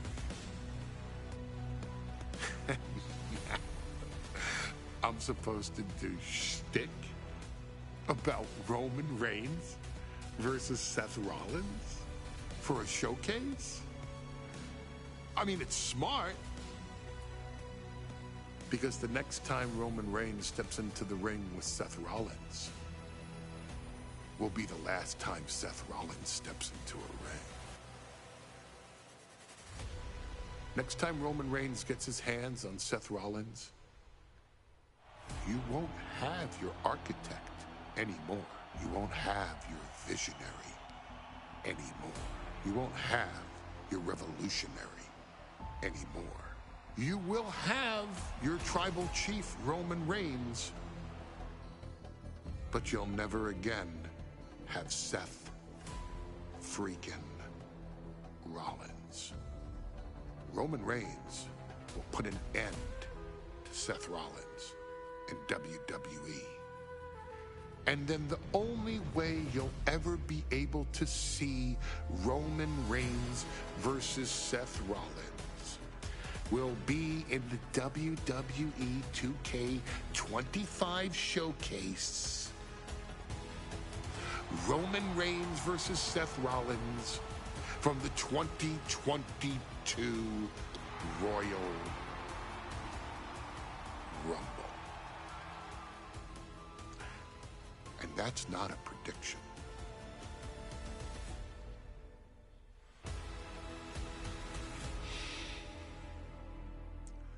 That's a spoiler.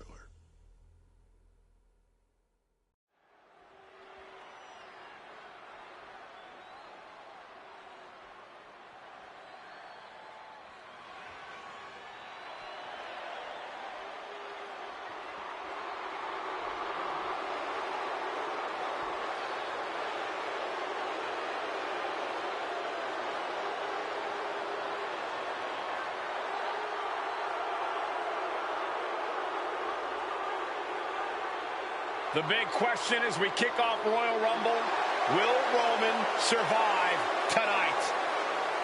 Well, the man who's walking down the aisle here in front of 44,000 plus is the greatest champion of all time, transcending the business. And tonight, it's personal.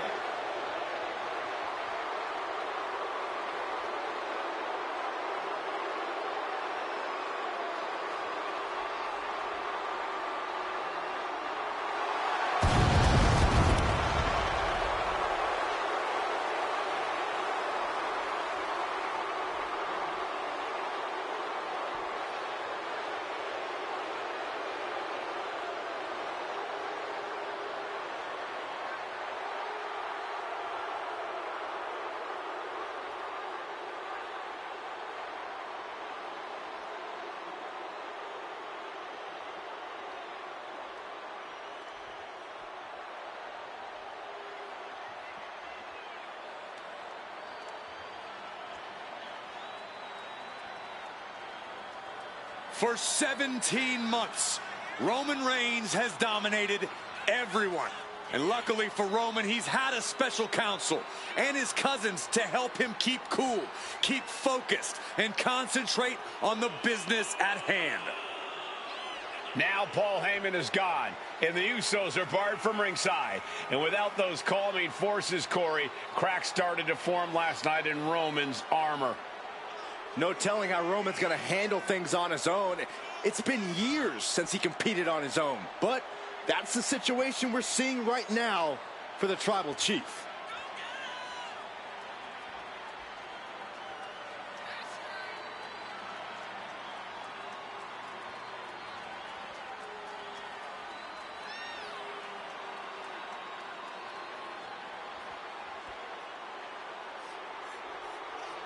In recent weeks, Seth Rollins touched on the one thing that Roman Reigns has not been able to get over: the dissolution of the Shield at the hands of Seth Rollins.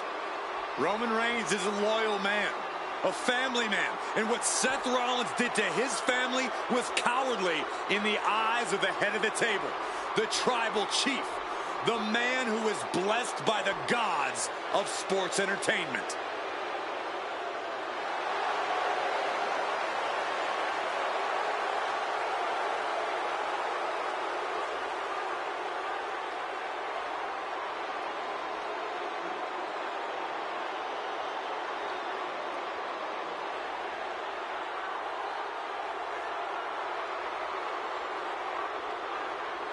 Corey, on SmackDown last night, we saw one thing that we haven't seen out of Roman Reigns. We saw Roman Reigns lose his cool.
Look at this. Even more mind games from Rollins. As we heard that music pop right there, the Shield, you can't help but have a little nostalgia. You can't help but think back to the glory days of when the Shield would go to town, beating everybody down. Until that man right there, Seth freaking Rollins, decided to tear it apart. Seth Rollins says he knows Roman Reigns so well. He knows how to prey on the insecurities of the Universal Champion. He knew there was one thing that Reigns will never get over, and that is that Seth Rollins chose to end the Shield. The infamous blow to the back of Roman Reigns with a steel chair many years ago, which broke up perhaps the greatest faction in WWE history. Well, tonight, Rollins will use that to get in the head of the champ and win the Universal title.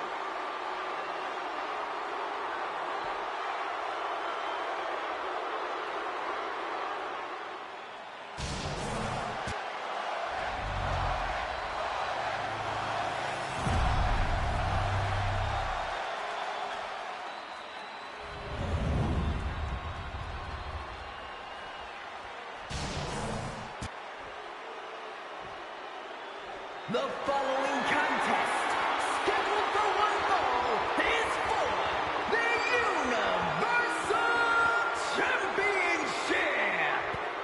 Introducing the challenger from Davenport, Iowa, weighing in at 217 pounds, Seth freaking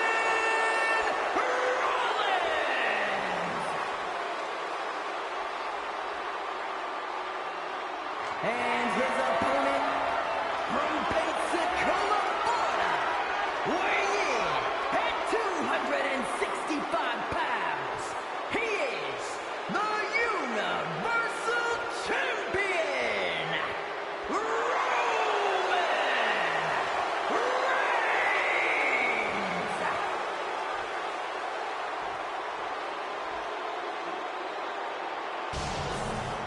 And that title, the WWE Universal Championship, has been in Reigns' possession for a record-breaking 516 days. Can he extend the reign even further tonight?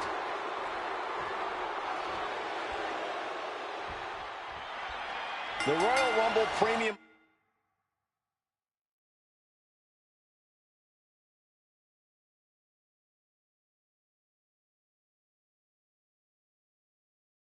live event kicks off with a match between two former brothers. Roman Reigns in his record 516-day reign as Universal Champion versus Seth Rollins, donned in the old gear that they used to wear in the Shield. Rollins looks very comfortable in that tactical vest yet again. But he's even more comfortable inside the head of the Tribal Chief. We haven't seen Roman with this type of look, this type of confusion in 500-plus days. Even before Seth put his gear on, he came into this match with a clear-cut advantage.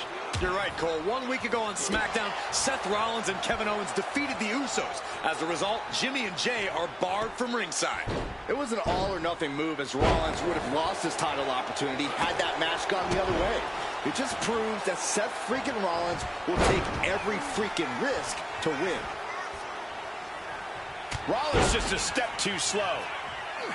He's quick to get out of the way there. Has him in the corner, thinking of the next move. Seth freaking Rollins has made it extremely personal with Roman Reigns. Years ago when he destroyed the Shield, and again in the lead up to this match. And if I'm Roman, I'm taking all that aggression and ending this quickly. Go full force and incapacitate Rollins ASAP, because the longer Reigns fights with all his rage, the more potential he has to make a tactical error. Insulting. Gentlemen, for 17 months, Roman Reigns has dominated. He had special counsel and cousins to help him stay in control, to keep his cool, to concentrate on the business at hand. But now Paul Heyman is gone, and the Usos are barred from ringside. Without those calming forces, cracks have started to show. Every comment Rollins has made about their past cuts deeper. Every mind game breaks Roman's spirit even further.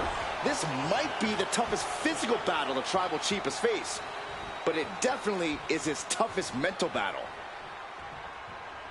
Taking the wind out with a stomp to the solar plexus. Roman's on a roll here. And you can see Seth is being run into the ground by Roman. It retaliates with a counter. I hate to say this, but the Tribal Chief has become extremely frazzled without the benefit of having the bloodline by his side. Every little move Rollins makes seems to put Reigns on edge. This outfit, the Shield's entrance music. I bet if Rollins gave Roman a fist bump, it would make the Tribal Chief go nuclear.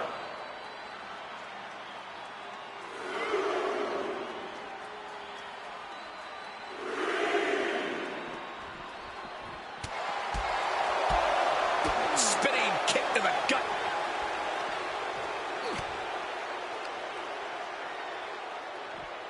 Driven into the barricade. Heading back to the ring. Climbing to the top. What's he thinking? Don't know if the ref is loud enough, but this is getting close. He beats the count. Barely. Sling block for the title. New champ. Gets the shoulder up. Wow. What's it going to take? Not getting a 2 count at this point has to be frustrating. The colossal clutch. The colossal clutch. The more he fights, the more... Slipped right underneath, and just like that, he's out of the hole.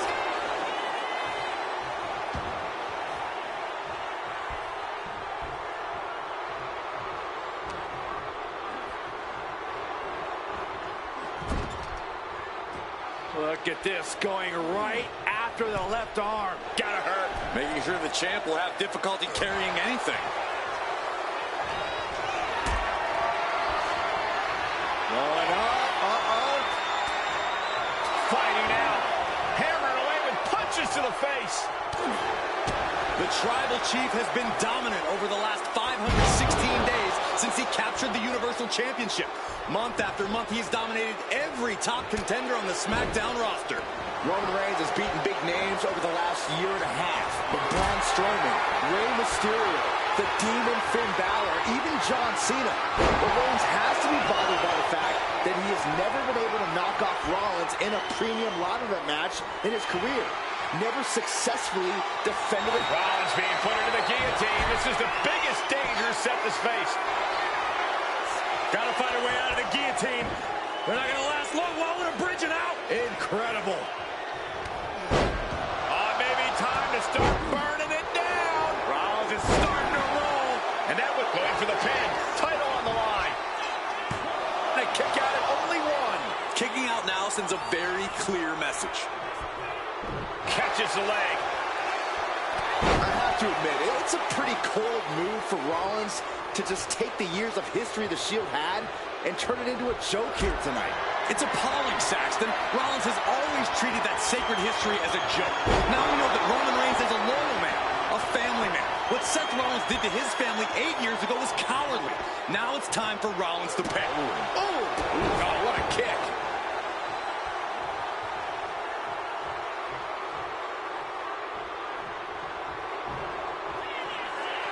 Reigns, ready to strike!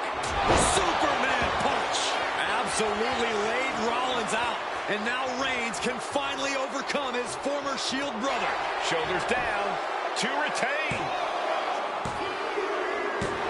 And Reigns retains the title.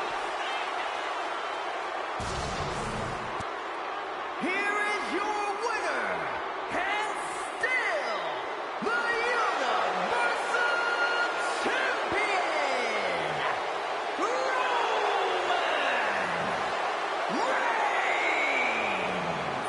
Roman Reigns has finally done it. Finally earned that title defense against Seth Rollins.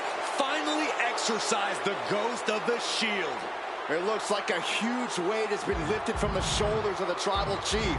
Roman may never forgive Rollins, but now he can forget him.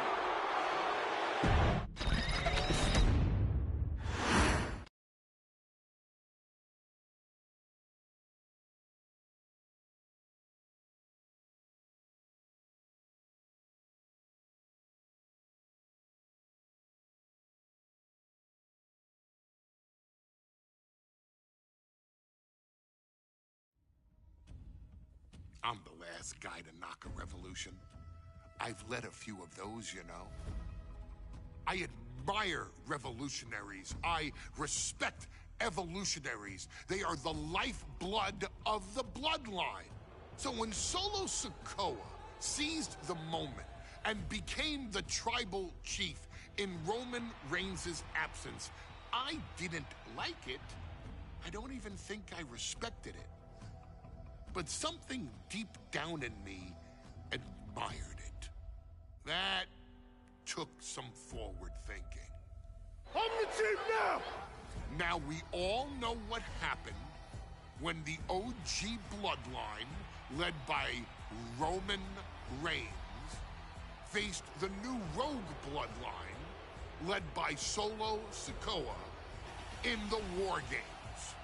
But there was a discussion here while planning the WWE 2K25 showcase that has me, your wise man, admittedly a little intrigued.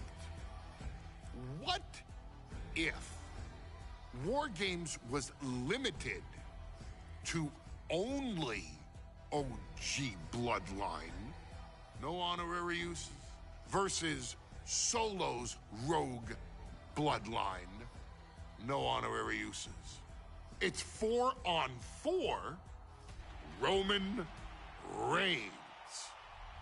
The Usos, Sami Zayn, versus Solo Sikoa, Tama Tonga, Tonga Loa, and the most dangerous new competitor WWE has ever seen, the Samoan werewolf Jacob Fatu.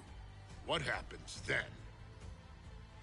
This is your moment to determine who is the real bloodline. This is your moment to determine who is the only bloodline. This is where the bloodline's legacy and the bloodline's future is in your hands.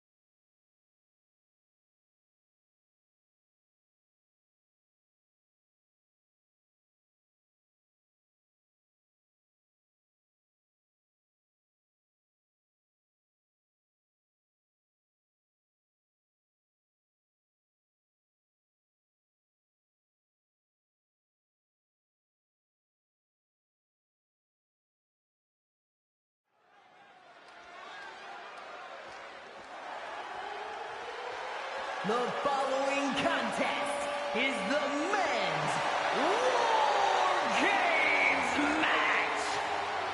The rules of the match are as follows. 2 teams will be contained in separate cages, with 1 member of each team starting the match. At regular intervals, alternating members from each team will be released to enter the match. The first member to enter will come from the advantaged team. Once all competitors have entered, War Games officially begins! The match can be won by pinfall or submission. Exiting the cage will result in a forfeit. And now, let the War Games begin!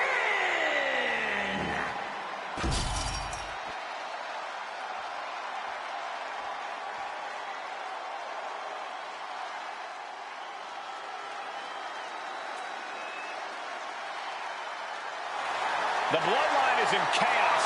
This wrestling dynasty is on the brink of collapse. This conflict goes far beyond acknowledgement, Michael. This man and the original bloodline are fighting for their livelihood. Introducing first, from San Francisco, California, weighing in at 242 pounds, main event, Jay Uso! This man and the rest of the original bloodline is under attack. The new bloodline will do whatever it takes to wipe out the old guard. But this man and the rest of his crew will not go down without a fight. This is a power struggle that could not be contained by a traditional 20-by-20 ring. He's ready to bring the heavy fire to the new bloodline.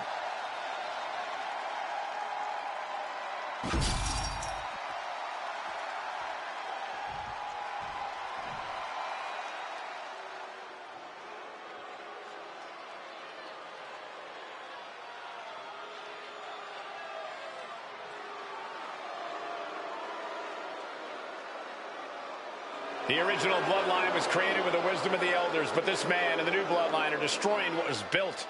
Well, this conflict was unfathomable until now. The new bloodline is ready to hunt. And from Sacramento, California, weighing in at 285 pounds, the Samoan werewolf, Jacob.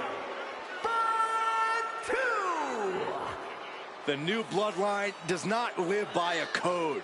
They do not act with honor. This man says the OG bloodline will suffer the consequences of their disloyalty. We are looking at a heavy hitter with pure malice in his eyes. And he's looking to make his name at the expense of the old guard of the bloodline. The OG bloodline have never faced a threat like this. The island of relevancy is no more. The OG bloodline is fighting bloodthirsty savages who will feast on whatever they can. There will be no hesitation in pulling the trigger, and the OGs have got to match that ferocity. Here we go. First 2 combatants locked in the War Game structure. The original bloodline versus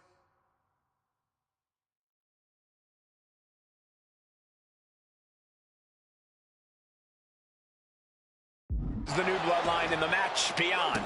The WWE Universe has wanted to see this war for some time, gentlemen. Roman and his old guard versus Solo and the new crew. So many questions. Can Roman's teammates put their past animosity aside? Can the rest of Solo's gang handle a match against competitors with more War Games experience? Well, Byron, I think we'll know the answer to all those questions in just a matter of minutes. Sami Zayn grew so much as a member of the bloodline, it really gave him a sense of self-worth. Yeah, but part of that self-worth came from defying Roman, from defeating the Usos, which begs the question, and I wish there was a better way to phrase this. Is Sami Zayn still Usi? I think he is, Corey. Sami seems elated to be fighting alongside Jay and even Jimmy. Those are his dogs.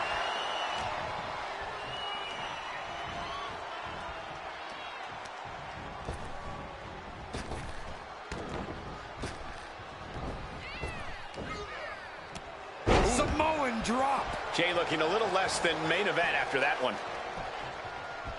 Oof. I think tonight is going to be a breakout performance for Jacob Fatu. So much raw talent in that young man. Every Bloodline member, new and old, is a generational athlete. But Jacob seems to be a step ahead of every one of these men at times. Many already believe Jacob can take the mantle as the leader of the Bloodline. If he's the one to earn the victory tonight, his time as the tribal chief may come sooner than anyone thinks. Before War Games officially starts, what do you guys think is the key to the old school Bloodline coming out on top? Taking flight. And Jay is being picked to pieces here. Yeah, impressive offense from Jacob Fatu. And I don't like it, but in War Games, a one-sided brawl is all perfectly legal. That'll fillet your chest. That'll be a bit tough for Jay to stand up amongst this team. Some close allies, but some enemies he's yet to forgive. We've seen the wars that Jay has waged with his cousin Roman, with his brother Jimmy, but he needs to put that aside tonight. And Jay has the title wins and big victories that earned him the main event moniker. But if he's the one to put away the new Bloodline, he will truly be the main event of War Games.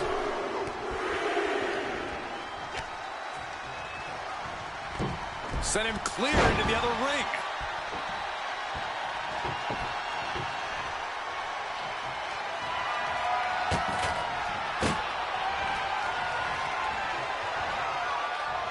Counting down the seconds as this match gets closer to being even. Solo's the color leader of the new Bloodline, has called himself the head of the table, called himself the tribal chief. And when he asked the WWE Universe to acknowledge him, we're hearing more and more of the crowd agree. Well, Solo has grown in power with big wins and title reigns, but this is his biggest test yet. If his crew can defeat Romans, Sikoa will be everything he says he is and more. Searching under the ring, thinking something there can give their team a boost. Super kick, no. Yep. Oh. Attacking the arm. Great way to break down your opponent. Treating their opponent like a heavy bag right now. If there's one man here with the most to prove, it's got to be Tonga Loa. We've often seen that the man with the most to prove ends up being the difference maker in War Games. Many folks think Tonga Loa is just a foot soldier for Solo. But let's not forget, this man is the son of Haku. Just like his father, Tonga Loa truly excels in a brawl. And there is no bigger brawl than War Games. Power slam. Oh, the physicality on display there. Unbelievable. Oh, God. His body has to be racked with pain. Oh, ouch. And the balance of power is about to shift with this upcoming entrant. Yeah. Right to the arm. Solo Sikoa's group at a decided disadvantage. His side has less experience inside this structure. But look at how young and hungry Team Solo is. In particular, Tama Tonga is a real wild card. He's like a hyena locked in a cage with a bunch of raw meat. I even asked Tama backstage if he was looking forward to this match, and he just said to me, yeah. Great journalism there, Byron. Thanks, Michael. Taking head over heels. Oh, my God. What a kick. Vicious headbutt.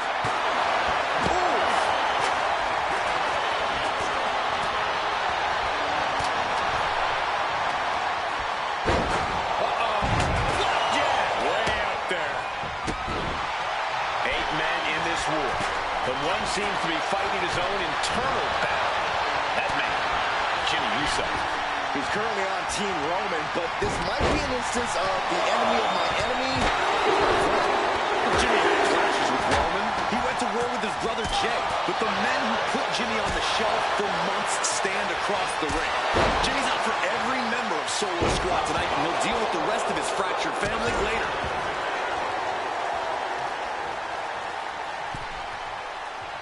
New entrant about to come in, and not a moment too soon.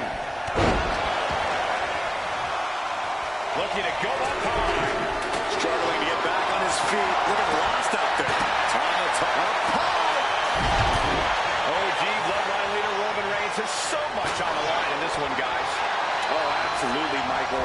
Solo Sikoa took his spot at the head of the table. He says he's the new tribal chief. And that is Roman's legacy.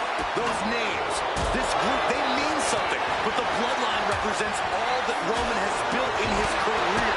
And he needs to take it back tonight. With all these blows to the head, he has to be disoriented. I think that's the plan, Cole. Try to keep him on the back foot. And just unloading that stop sign.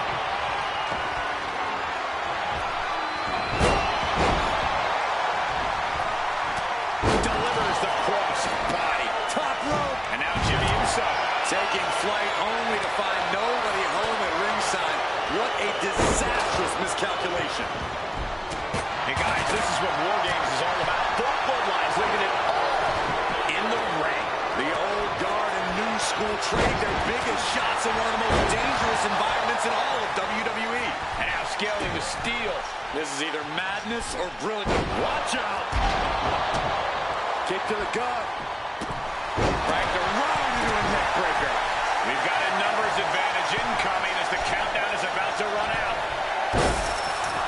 Planted with a neck breaker. Looking evasive. And the tribal chief is now at top rope. Now Jimmy Uso splash. And that can vanquish Tama. Into the cage now. And the numbers advantage is locked in. This packed house is going absolutely nuts. They don't want this match to end. And Tama won't be having a good night if he allows more offense like that. Loving blow. And Tama once again finding the will to stay in this match. Both wrists captured and boom! Good night. What a knee. And Tama throws things out. Boom at the button. Able to slip away. Look at this crowd. It's insanity in here. Bedlam. Flying.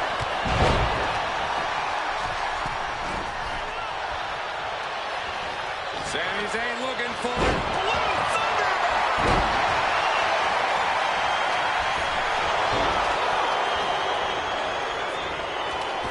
Clothesline. And we see Zayn. Crucial moment for Tonga Loa. Just bashing them with that hammer. Taking flight. And seconds left before the odds are evened here. Wear and tear of this match is clearly starting to get to him. And so much damage has been done to the head here. This is looking grim. Yeah, I really don't like the looks of this. Can we get medical attention out here? And now the new tribal chief, Solo Sikoa, joining Bloodline War Games. Sledgehammer, how do you recover from that? He's going onto the apron. He must certainly have a plan here. Then we see Reigns. Reigns put his stamp on this one. Reigns! Feeling like it's over for Sikoa. Unbelievable. Nasty boot by Zayn. Has Sami ended it there from the middle rope. Sky. Boom!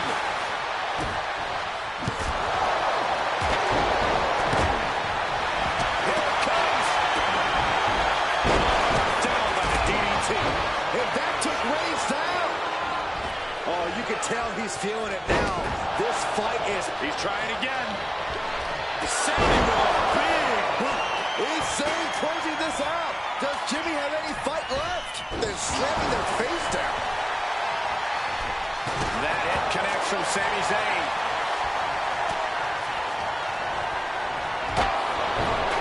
Into the neck breaker. Beautiful. And he's just been tossed aside into a new terrain. And Zayn looking a bit worse for wear after being on the receiving end of that offense. Tonga's looking to wrap this one up. Tonga setting it up.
position as Jimmy gains his footing.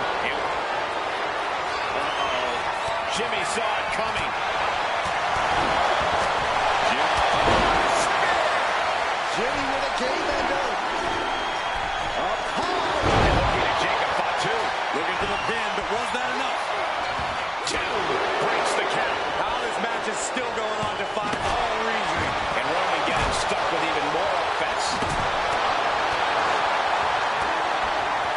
Looking for a belly-to-back suplex. Back suplex. It looks like he could get it done here.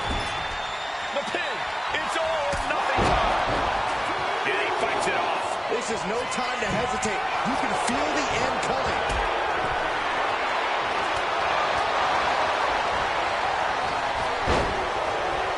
Climbing the cage. Honestly, not a great move. Look out! Wait a second. He's going up the wall. The extreme. Uso splash! Crucial moment for Tonga Loa. Tonga goes for the pin. And now Tonga. Solo's team takes it. All hail the true bloodline. Here are your winners, Solo Sikoa, Tonga, Tonga Loa, and Jacob Fatu, the new bloodline. You want to know which version of the bloodline is superior? Well, there's your answer. Solo's crew prevailed inside War Games. These 4 men are true family. Each of them fought with that same bit of hunger and attitude we once saw in Roman's old crew. But now we know that Solo Sikoa, Tonga Loa, Tama Tonga, and Jacob Fatu are the one true bloodline.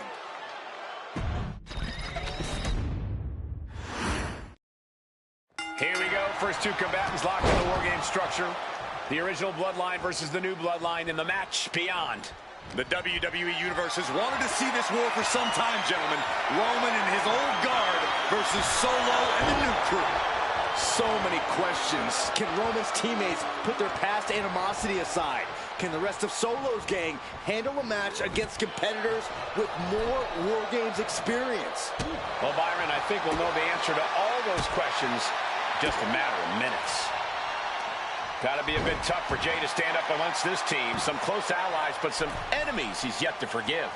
We've seen the wars that Jay has waged with his cousin Roman, with his brother Jimmy, but he needs to put that aside tonight.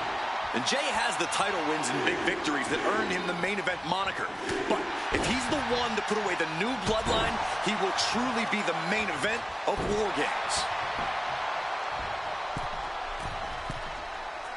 Finds the target. Going straight to the top turnbuckle. From the top. Diving headbutt. Taking a chance one more time and landing with incredible impact. He's taken on some damage at this point. Attacks like that one will continue to get Jay his respect. A lot to prove from the new bloodline tonight. Gentlemen, do you think they can do it? Absolutely, Cole. Solo Sikoa, Jacob Fatu, Tonga Loa, and Tama Tonga have been competing on a different level as of late. They have won some major matches and earned titles too, but I worry they might not be as ready for War Games as Roman's crew. There's a lot more big match experience in general on Roman's side. No, that may be true, but Solo's side has youth and a devil-may-care attitude that can work out tremendously inside War Games. I expect Solo's side to go all out here inside this sadistic structure. Oh, what a headbutt. On the mark. Solo Sikoa, leader of the new bloodline, has called himself the head of the table. Called himself the tribal chief. And when he asked the WWE Universe to acknowledge him, we're hearing more and more of the crowd agree. Well, Solo has grown in power with big wins and title reigns, but this is his biggest test yet. If his crew can defeat Roman's, Sikoa will be everything he says he is and more. Oh, this, what a headbutt. Sent flying over to the other ring. Ooh! There is the People's Push. In full control here, face first. And he's being somewhat backed into a corner right now. The next entrant incoming to even up the odds. OG Bloodline leader Roman Reigns has so much on the line in this one, guys. Oh, absolutely, Michael. Solo Sikoa took his spot at the head of the table. He says he's the new tribal chief. And that is Roman's legacy. Those names, this group, they mean something. But the Bloodline represents all that Roman has built in his career.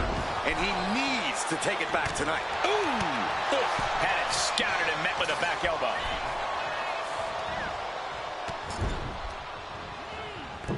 Tossed clear across that gap and crashing down into the opposite ring. Super kick. No. Yep. Oh. I think tonight is going to be a breakout performance for Jacob Fatu. So much raw talent in that young man. Every Bloodline member, new and old, is a generational athlete. But Jacob seems to be a step ahead of every one of these men at times. Many already believe Jacob can take the mantle as the leader of the Bloodline. If he's the one to earn the victory tonight, his time as the tribal chief may come sooner than anyone thinks.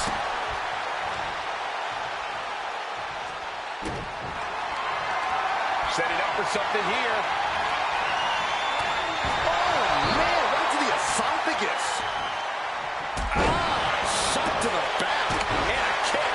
Timer's almost up. This next entrant gives their team the advantage inside the cage.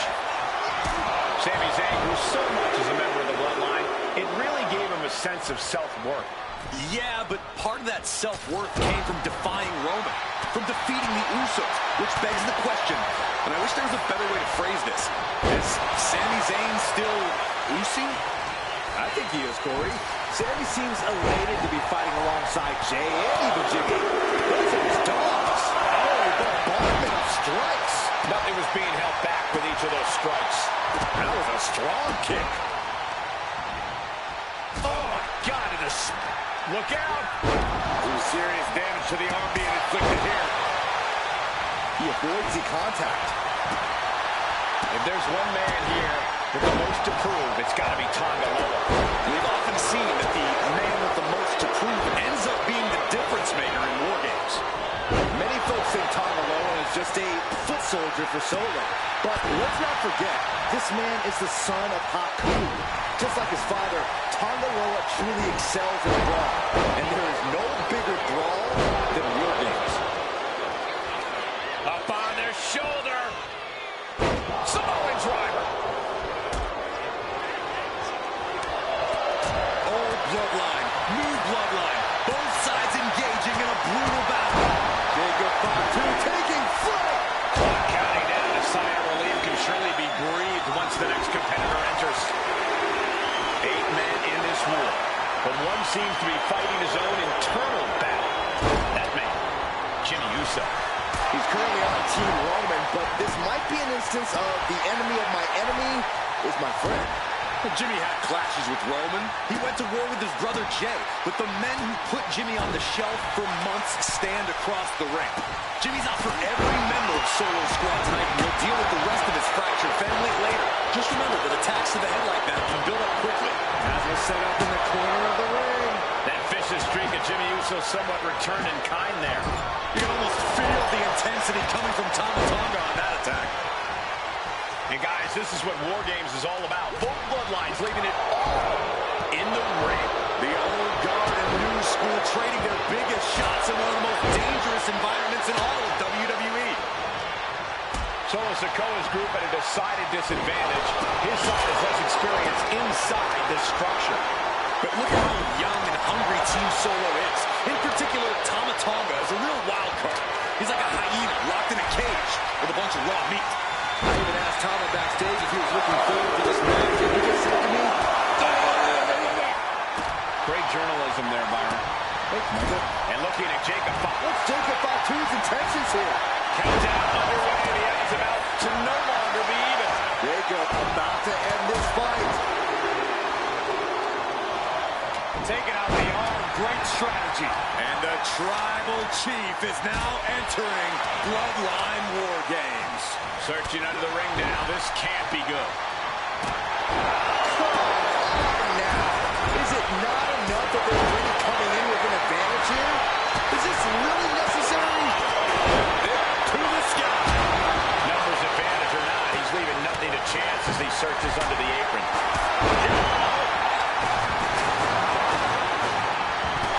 Oh, that hurt to the spine. Picking the spot. Gosh, what a match. Things could get ugly now as they head inside the cage. Driven down.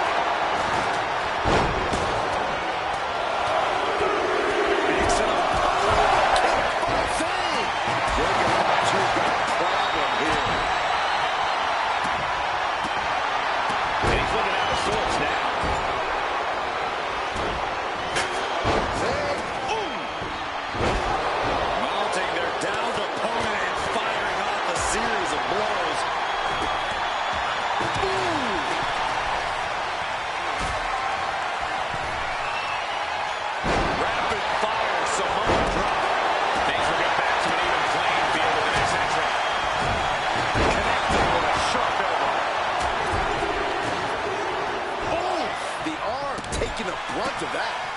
Tonga doesn't seem as composed after that attack. That is the meat. But then to Sami Zayn. No doubt. Sami just ended this. Oh, what a club. These superstars must be feeding off the Got the cover. This might be the end. Uh-oh. I can't look. I am shaking my head in disbelief. Oh, no! This is out of control. All the way from the top of the cage. An insane ball. He's eyeing the 3 count here. He's finally showing the effects of this match. What? What? What do you say? This is a cover on Tonga. This could do it. He breaks the ref's count after one. There was no good in this man tonight. Oh! Manages to slip out of the way. Tonga. Meanwhile, it's Jimmy. Jay is out. That is it. Up on their shoulder. Samoan driver. Reigns got all of it.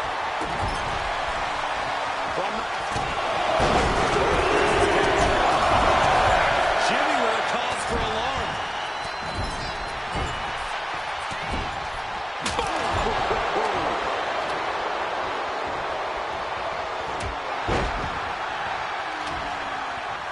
Sami is like a deer in the headlights here. What a barreling spear. We might be nearing the limits of this match. Taking on so much offense. You got Wade once more, setting it up. One down with a DDT. Here he goes. And the pin. Jey Uso is trying to seal it. Reigns. And he's absorbed some. Looks like this could be the end. Still only got one. Shows that this is still anybody's match at this point. The head of the table cinches it in. Now the guillotine choke is taking out so many superstars. And this is going to cause so much agony, so much stress on the neck. And wait a second. Interesting turn of events here. Now he just released the hold, and I'm racking my brain wondering why. Boom! Now attempts the cover. Can he keep him down? Under fight. The tribal chief has acquired the target. This ends now. From behind. Back suplex. Spear. Oh, wrists captured it. That was nasty. And Tonga really close things out. Now Reigns.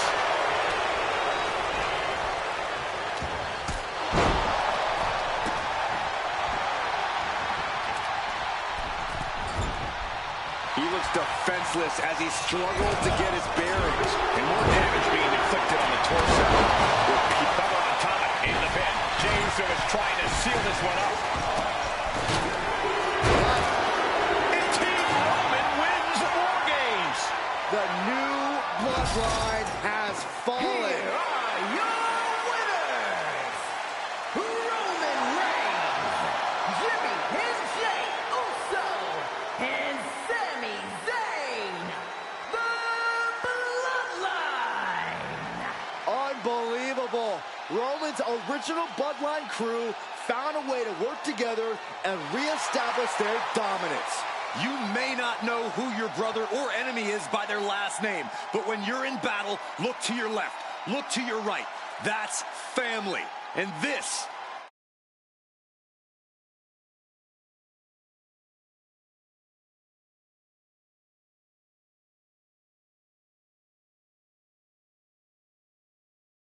one true bloodline.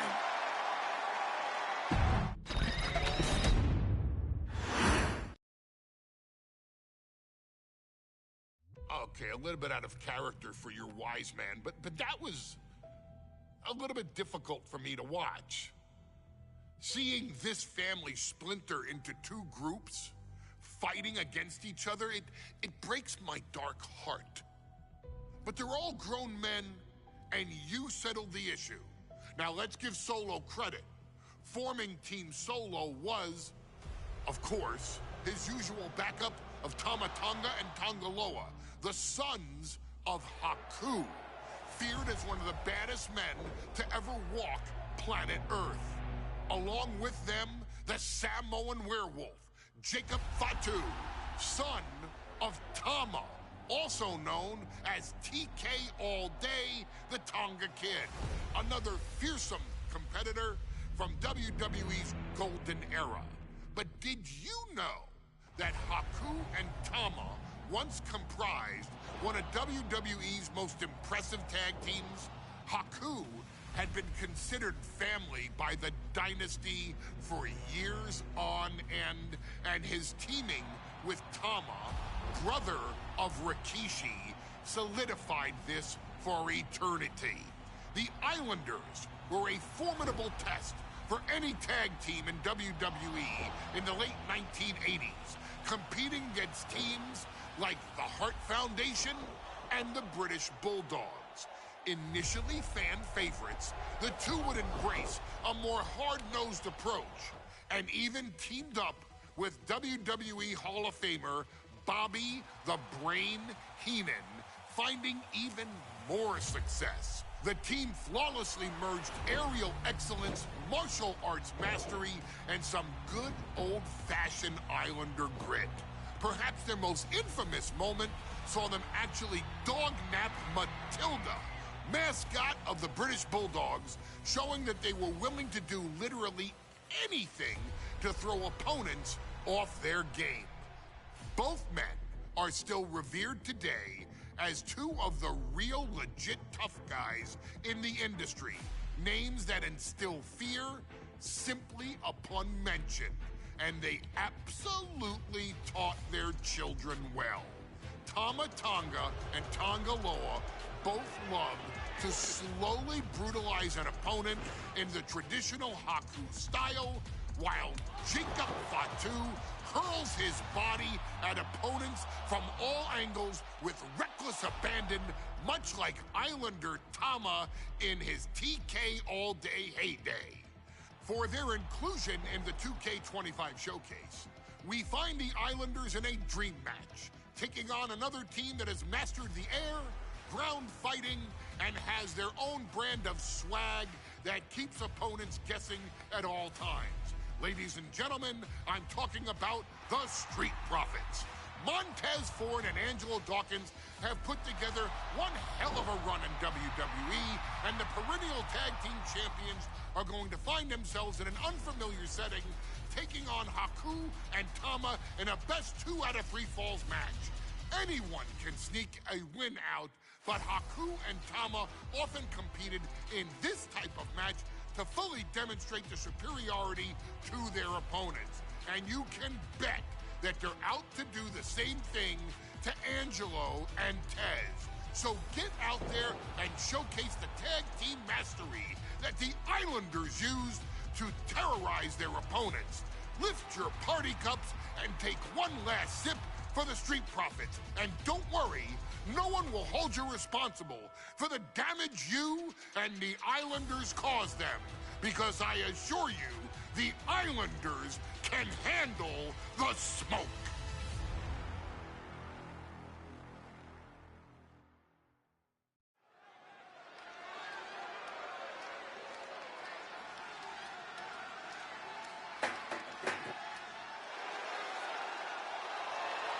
It is time for the Street Profits to get themselves some of the Islanders. Well, with all due respect to the smoke and the party cups, but AD and Tez need to up their game. This could be the Profits' night, but it's not going to be easy. The Profits possess tremendous athleticism, but so do the Islanders. And let's not forget, the Islanders have Bobby Heenan in their corner. The following contest is a 2 out of 3 falls match.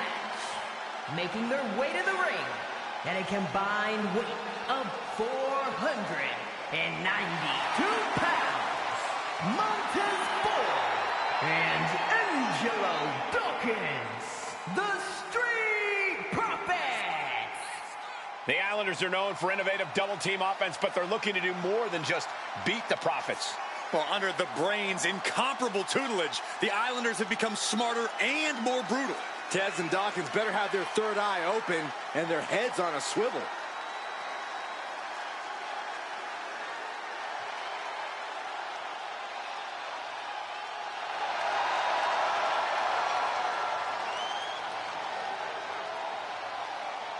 I expect to see expert-level tag teamwork from both the Profits and the Islanders, with supreme athleticism from all 4 competitors. What this match could boil down to, guys, is which team picks up the first pinfall.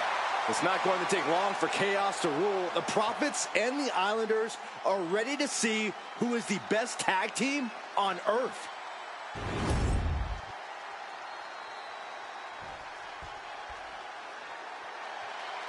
The Street Profits had better be ready for what's coming. Tez and Dawkins have to be ready to deal with any shortcut the Islanders can find. And their opponents, accompanied by Bobby Heenan, at a combined weight of 499 pounds, Tama and Haku, the Islanders. We know the Islanders are as vicious as they come, but the Street Profits excel in all forms of chaos. Yeah, Corey, but the Islanders have a plan and will stop at nothing to carry that out. The Profits will have to truly compete as a team to overcome the odds in this 2 out of 3 falls match. The truth is, I don't know if Ford and Dawkins have faced a team as dangerous as Haku and Tama. And the Street Profits are going to have to execute a next-level plan to take down the Islanders and Heenan.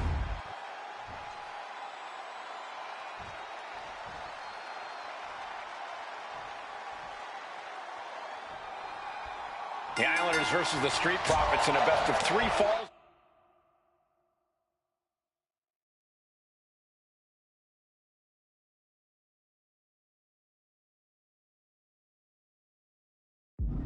This matchup represents 2 teams who want to rule the tag team division and have sharpened their offensive arsenals so one move can put away any opponent. The Street Profits swag levels are at an all-time high, and they told the Islanders they want the smoke. Look, this is the best Street Profits we've ever seen, but the Islanders are exceptionally dangerous. And don't forget their secret weapon in the form of Bobby the Brain Heenan. Something that Tez and Dawkins need to watch out for tonight is the presence of Bobby the Weasel Heenan. He'll do anything for his clients. Don't you dare disparage the Brain, Saxton. Heenan is indeed a wise man who has quickly brought the Islanders up the ranks. They'll be tag champions in no time. 2 out of 3 falls matches are a unique test. Corey, break it down for us. What's going through the Profits' minds here? Well, Tez and Dawkins cannot allow themselves to get frustrated, because if you lose your cool, you lose your focus, and you start to make mistakes. There's a little more room for error in a multi-fall match, but not much when the competition level is this high. And Ford's resolve might be wavering here. The Islanders straight up crushing the Profits here. We're watching 2 great teams at work right now, but with the talent at this level in the ring, you have to wonder, are there any possible breakout single stars here? Every one of these men has that sort of potential, Michael. I mean, Montez Ford has had moments of single success, competing in many high-profile matches on his own. Though you'd be doing a great disservice to Angelo Dawkins, who has an equally impressive skill set should he go solo. And of course, both Islanders competed separately for a time in WWE before joining up. So you know that Tama and Haku can once again dominate as single stars. Tag mate! How are they going to hear after this match? Just never had a chance to block any of those. Oh, That is just insulting. Look, I get that the Islanders are brutal, but when I look at Haku, I kind of see something royal about him. Are you kidding me, Saxton? Haku's a big, mean dude who lost to Brock. Nothing about him says royalty. Though Bobby Heenan does seem intent on taking the Islanders to the top of WWE, perhaps becoming king of the ring, is on that path. Oh, solid kick across the back. The kick connects. Oh, that's going to sting your back. Ooh. Oh, kick. Wow. Dawkins avoids that one. Ooh-wee. Showing no signs of defense here, guys. What a clothesline. So many accolades for Dawkins and Ford. Triple Crown Tag Team Champions, multiple WrestleMania wins. This win could be another major feather in their caps. It could be, but for the Islanders, all those accolades are motivation. Haku and Tama know they're the best tag team around, so they want to knock off the Profits and prove it. Then maybe they'll get the respect they rightfully deserve. What are they going to do here? Leg snap. Crackle. Pop.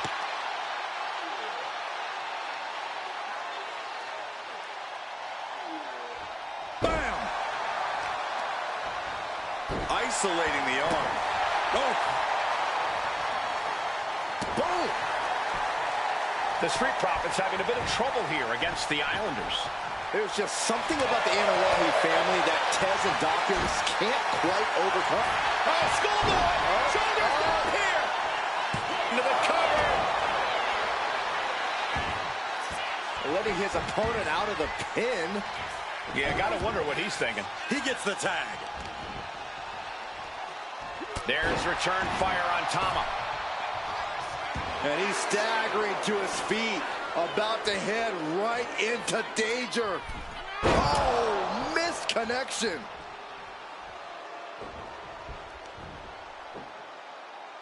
Shows great wherewithal there. And now propped up in the corner. Reversal! And that turns things around. I'm glad the Islanders are able to compete tonight. I was worried they'd have to serve another suspension. Oh, what a phony charge that was. Heenan and the Islanders did an amazing job as dog sitters, and they got punished for it. Then again, the corrupt